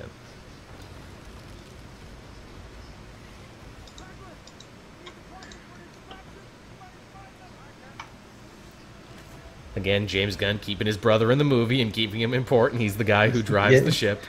Keeping that ship really important. That too. Again, bringing back the nipple jokes and also bringing back what we've already pre-established about the Guardians of the Galaxy universe and their technology. Jetpacks and air things, air shields, are two different things. They're not on the same system, man. And you better hope you got the new ones from this year, and here's hoping you didn't get the air shields from Samsung. They can blow up on you. Yeah, see, metal space arms, you know, they help out in a pinch, right? They have their uses. They have their uses and redeeming qualities. If she did that with a real hand, it would have popped out of the socket, but no, cool space hand.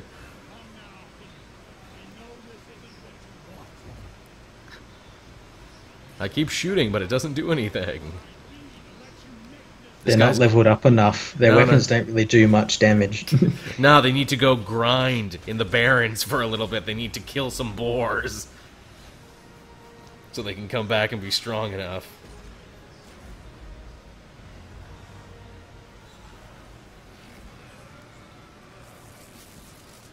Again, Ego's such a raid boss, man. They need like 3 different people. Rocket's trying to do some DPS right now, but it's just not going. He needs to change up his rotation.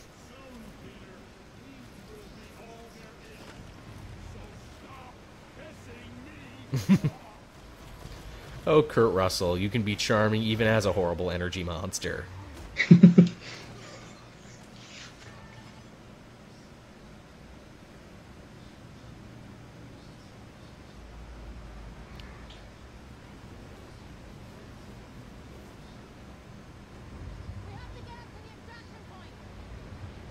And now the 2 sisters who hate each other must work together to escape and work through their issues.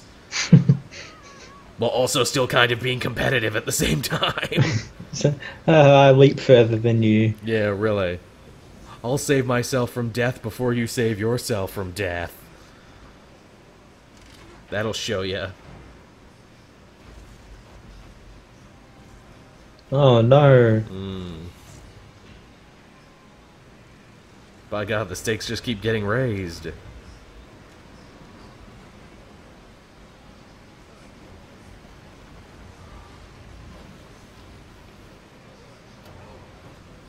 I swear in this last little bit here it's hard to commentate because there's just so much happening.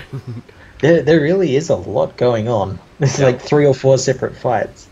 Yeah, all layered, all got their own stuff going on.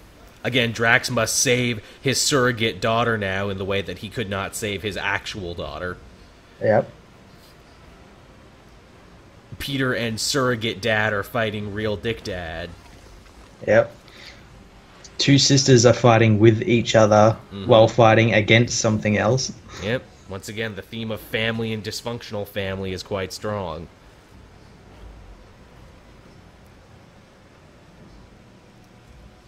Oh, that's a cool effect. The skin all just coming on him slowly. That is a really impressive effect. That's really good. You can tell they're like, and this is our showstopper right here. This will get us our next gig.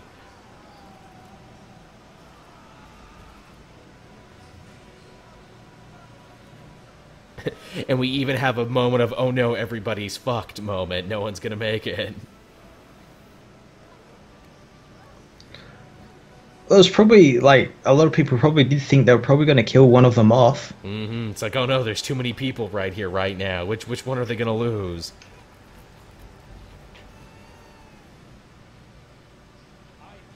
Oh, and he gets his guts all growing back, and his skin and everything all coming over, and musculature. Yep.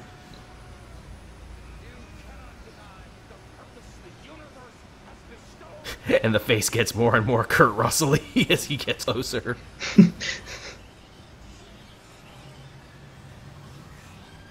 Again, I can just imagine the poor computer animator where that was like fucking years of his life putting that together.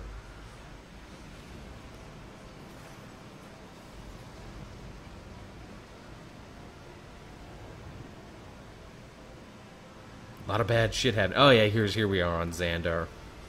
Yeah, I like all the planets that we get to see. They all have their own unique designs. Yeah, all very diverse, and we only see them for like a second. That's the thing with this movie. Even like the alien designs, they're all different. They're all not just like, you know, a green guy or a red guy or something. They all have like these people here. They've got like bone structures and face and everything, and they look like it's all really cool. People. It really is.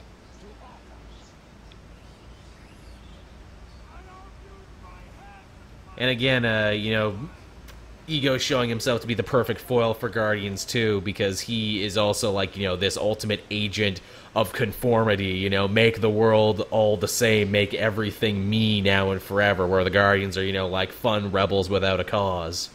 You know, our differences are what make us special. Hey, that was a fun shot right there of little Quill and Yondu teaching him how to shoot. Yep. Oh shit, here's Peter tapping into his true potential, man. He finally learned he was a Super Saiyan all along.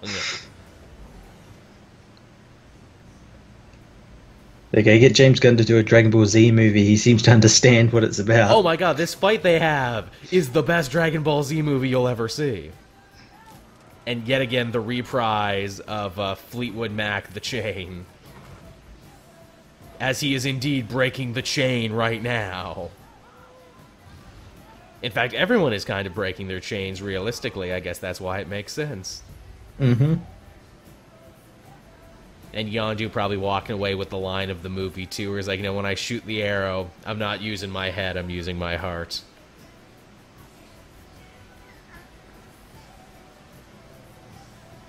Yeah, never thought Fleetwood Mac would be cool fight music, but I stand corrected. Fleetwood Mac is rock and roll-y shit, man.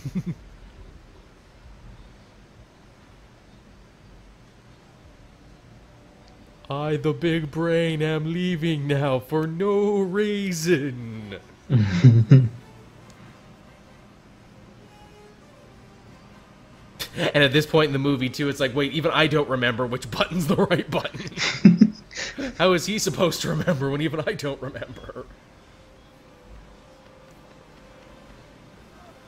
His little stumpy legs can't carry him that far.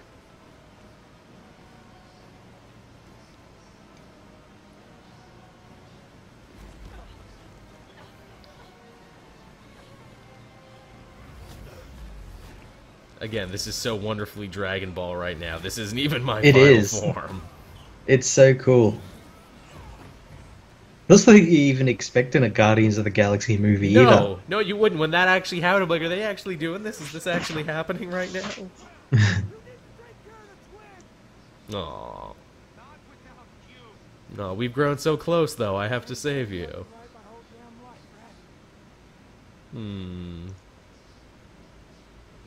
Like, this has been nice to him, but he still calls him a rat. Yeah, and a twig. It's his way of keeping them at arm's length emotionally. You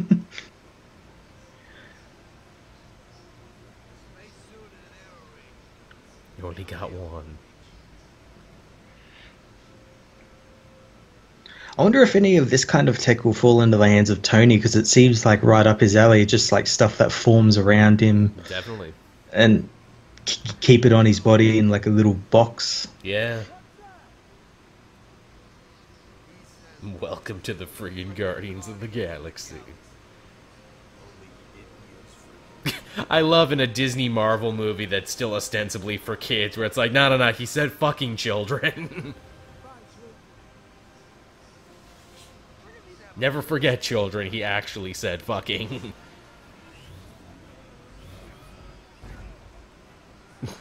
And now here is my greatest technique. Ego Kamehameha. Quick, Peter, use solar flare and get out of there. Or, you know, use your instant transmission or any other bullshit writer move. Oh no, this is better. This is better. I forget he becomes Pac-Man. And even that's paid off. Yep, yeah, the Pac-Man reference gets paid off.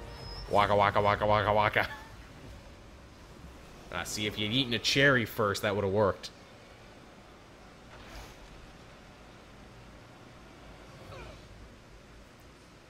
And again, because Kurt Russell is in full-on evil mode, he's all pale and grotesque looking now. He's gone all puffy monster face emperor. Yep.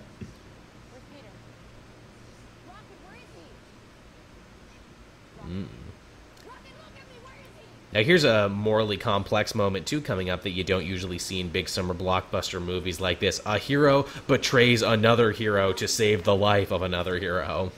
Mm-hmm. And for good reason. Yeah.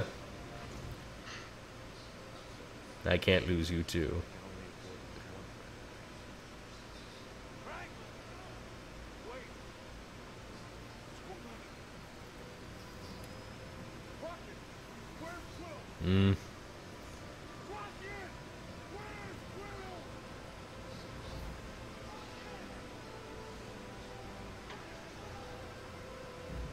God, the amount of detail they put into that little raccoon's face to show his emotional state.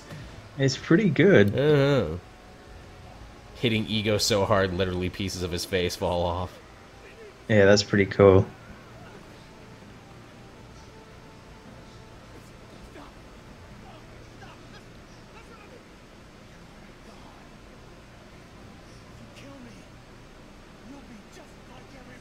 And what's wrong with that? Yeah, hitting home the idea of what the Guardians really represent. They're not putting themselves above anybody. Nah. That's why they are rebel space pirates. Oh, that's a great effect, too. You know, that reminds me of, like, Clayface when he gets defeated in, like, Batman stuff. That usually happens to him. He just turns into nothing. Yeah, breaks down. Also, to another instance, you know, in a Marvel movie where they killed a villain, but I think this was pretty justified. Like, he's a planet, he threatens everybody, something's got to be done. Yeah, you can't just let him, you know, send him off into space or something. Yeah, you legitimately can't put this guy in jail. And again, Yondu proving, I'm the coolest, bestest guy ever.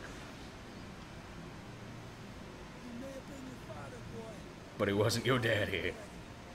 That was me. I love you, Blue Dad. Aww. Again, the theme of parental abandonment and surrogate family, very strong. Also, this bit here of him giving him the device so he can survive out in space also mirrors what Peter did for Gamora in the first one. Mm-hmm. Mm-hmm. In fact, you could call it a direct callback that this is the Guardian Universe equivalent of, like, you know, the purest expression of love. Hey, take my air. Get ready to cry, kids. Here comes the bad feels.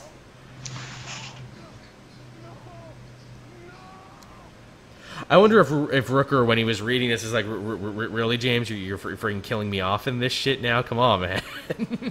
Well, I reckon he'll probably be coming back in Infinity War in some way or another, flashback or mind messing, because he was on the set, but it could have also just been to, like, throw people off the ending of this. That too. Also, you know, Loki loves taking the form of people. That could be one.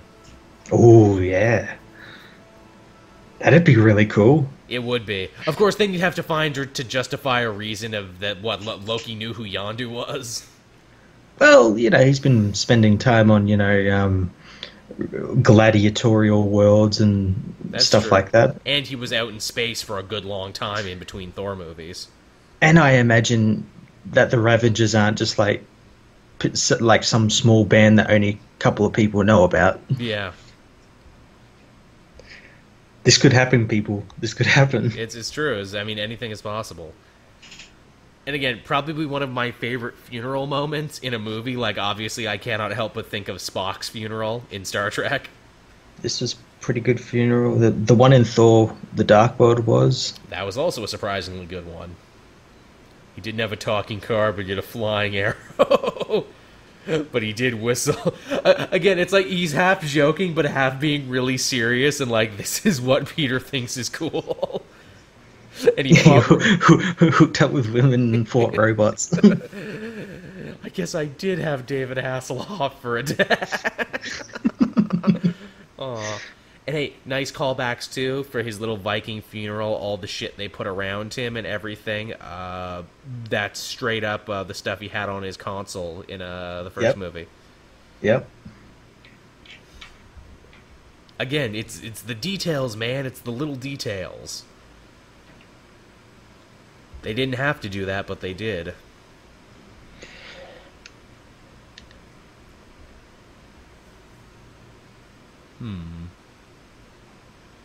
I'm going now, but don't worry, I'll be back in Infinity War.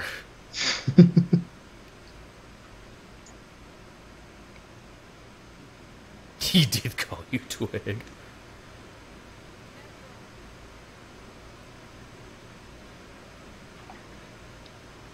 Then again, a pretty strong, sad moment for this character, too. And setting up the future of her. That, too. They actually give her a hell of a send-off now that she's had a character arc. Wonder how they're going to bring her into Infinity War since she's separated from the group, and it's been such a long time between this movie and Infinity War. Yeah, everybody wants to kill Thanos. Maybe Thanos already caught her or something. Maybe she's like a prisoner of Thanos already. Yeah, maybe. Or maybe it's like, you know, we need some information on someone who's been hunting Thanos this whole time. Or she discovers what Thanos is doing and gets in contact with Gamora. That too.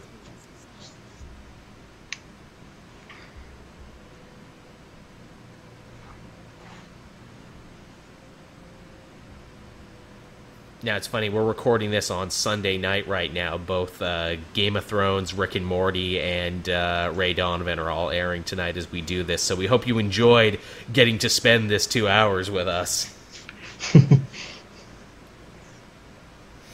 It is a really great movie, though. And I mean, this ending bit here, like after everything they've done, it's a hell of a send-off, both to Yondu, and like they even ended on like a really sweet, you know, like tear-worthy bit. Yeah, it's like a sad one, but it's also kind of happy.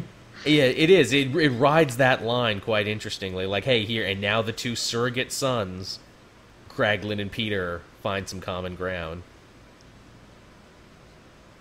A Zune. Man, the maker of Zune was probably so fucking stoked when they put this in the movie. Wouldn't you? I like that Peter's like amazed by that 300 songs. Yeah, every song you've ever listened to, and then some. Aw, the exchanging of gifts. This is like the Will moment for the two sons. He would want you to have this. He would want you to have that. He's so moved.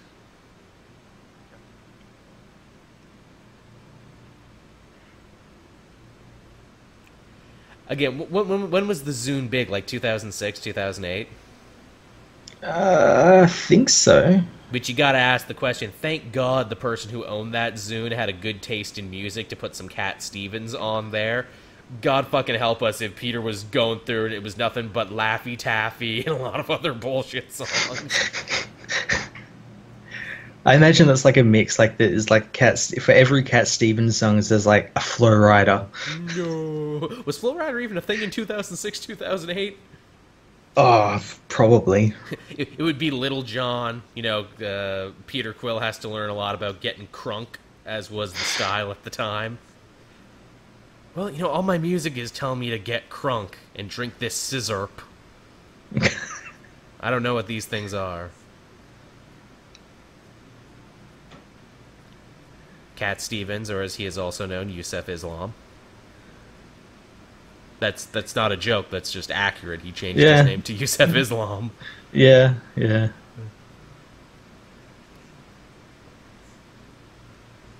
Again, we get the space equivalent of a Viking funeral with all the original Guardians of the Galaxy from when the book first premiered.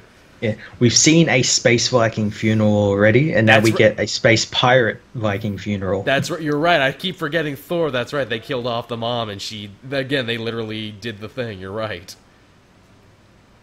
Man, they've had 2 kick-ass funerals in this Marvel Expanded Universe. Now quick, everyone, set your phasers to beautiful fireworks. I like that's just a setting on their ships, the awe-inspiring beautiful fireworks. No one gets freaked out like, oh god, they're firing on us. Aww. So emotional. Ving Rhames is Charlie 23. Looking exactly like he's supposed to in his big yellow onesie. Yep. And I like, too, that, the original Guardians of the Galaxies all set up their own Ravager crews, and they all have costumes similar to theirs. Yep. He didn't chase them away. Aw. And it all comes back to Rocket now because he sees, Yondu's surrogate family come back and honor him, which allows him to complete his character journey.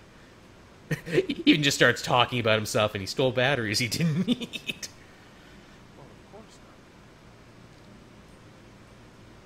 Oh, and they all hand baby Groot back and forth because, again, they are a family, and this is the thing, they all care for each other.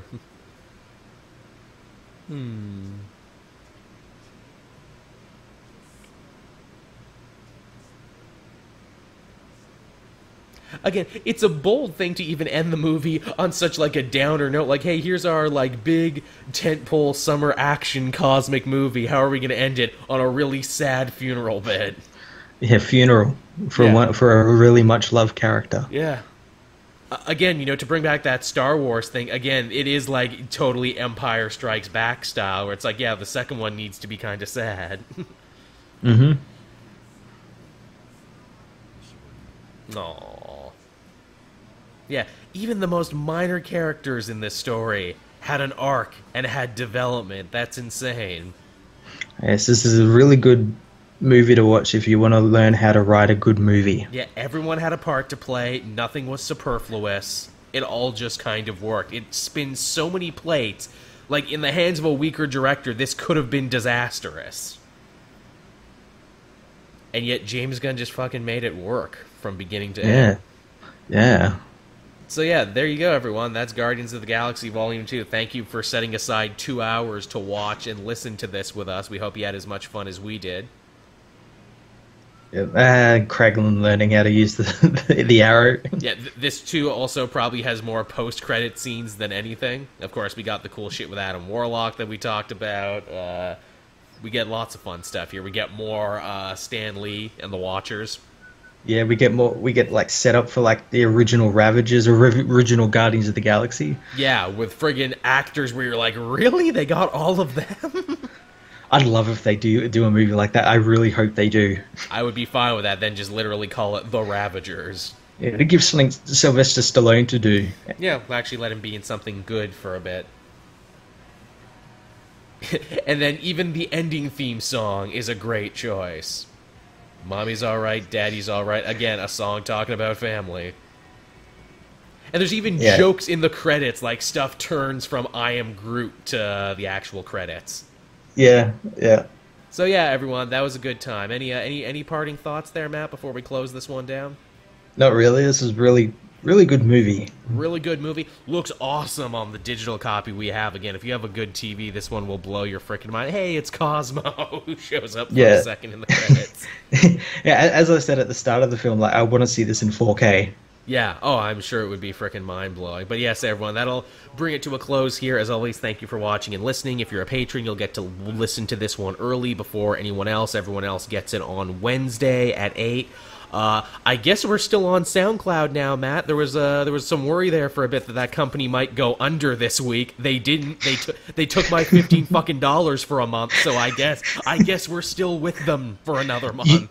You saved them, Joe. That $50 like brought them. They're like, we did it. We've paid off our debts. That's what they needed. They're all at the big meeting with the shareholders, and they're just like, look, we don't know if we can make it. Wait, the comic multiverse is $15 just came in. We're gonna be fine, everybody.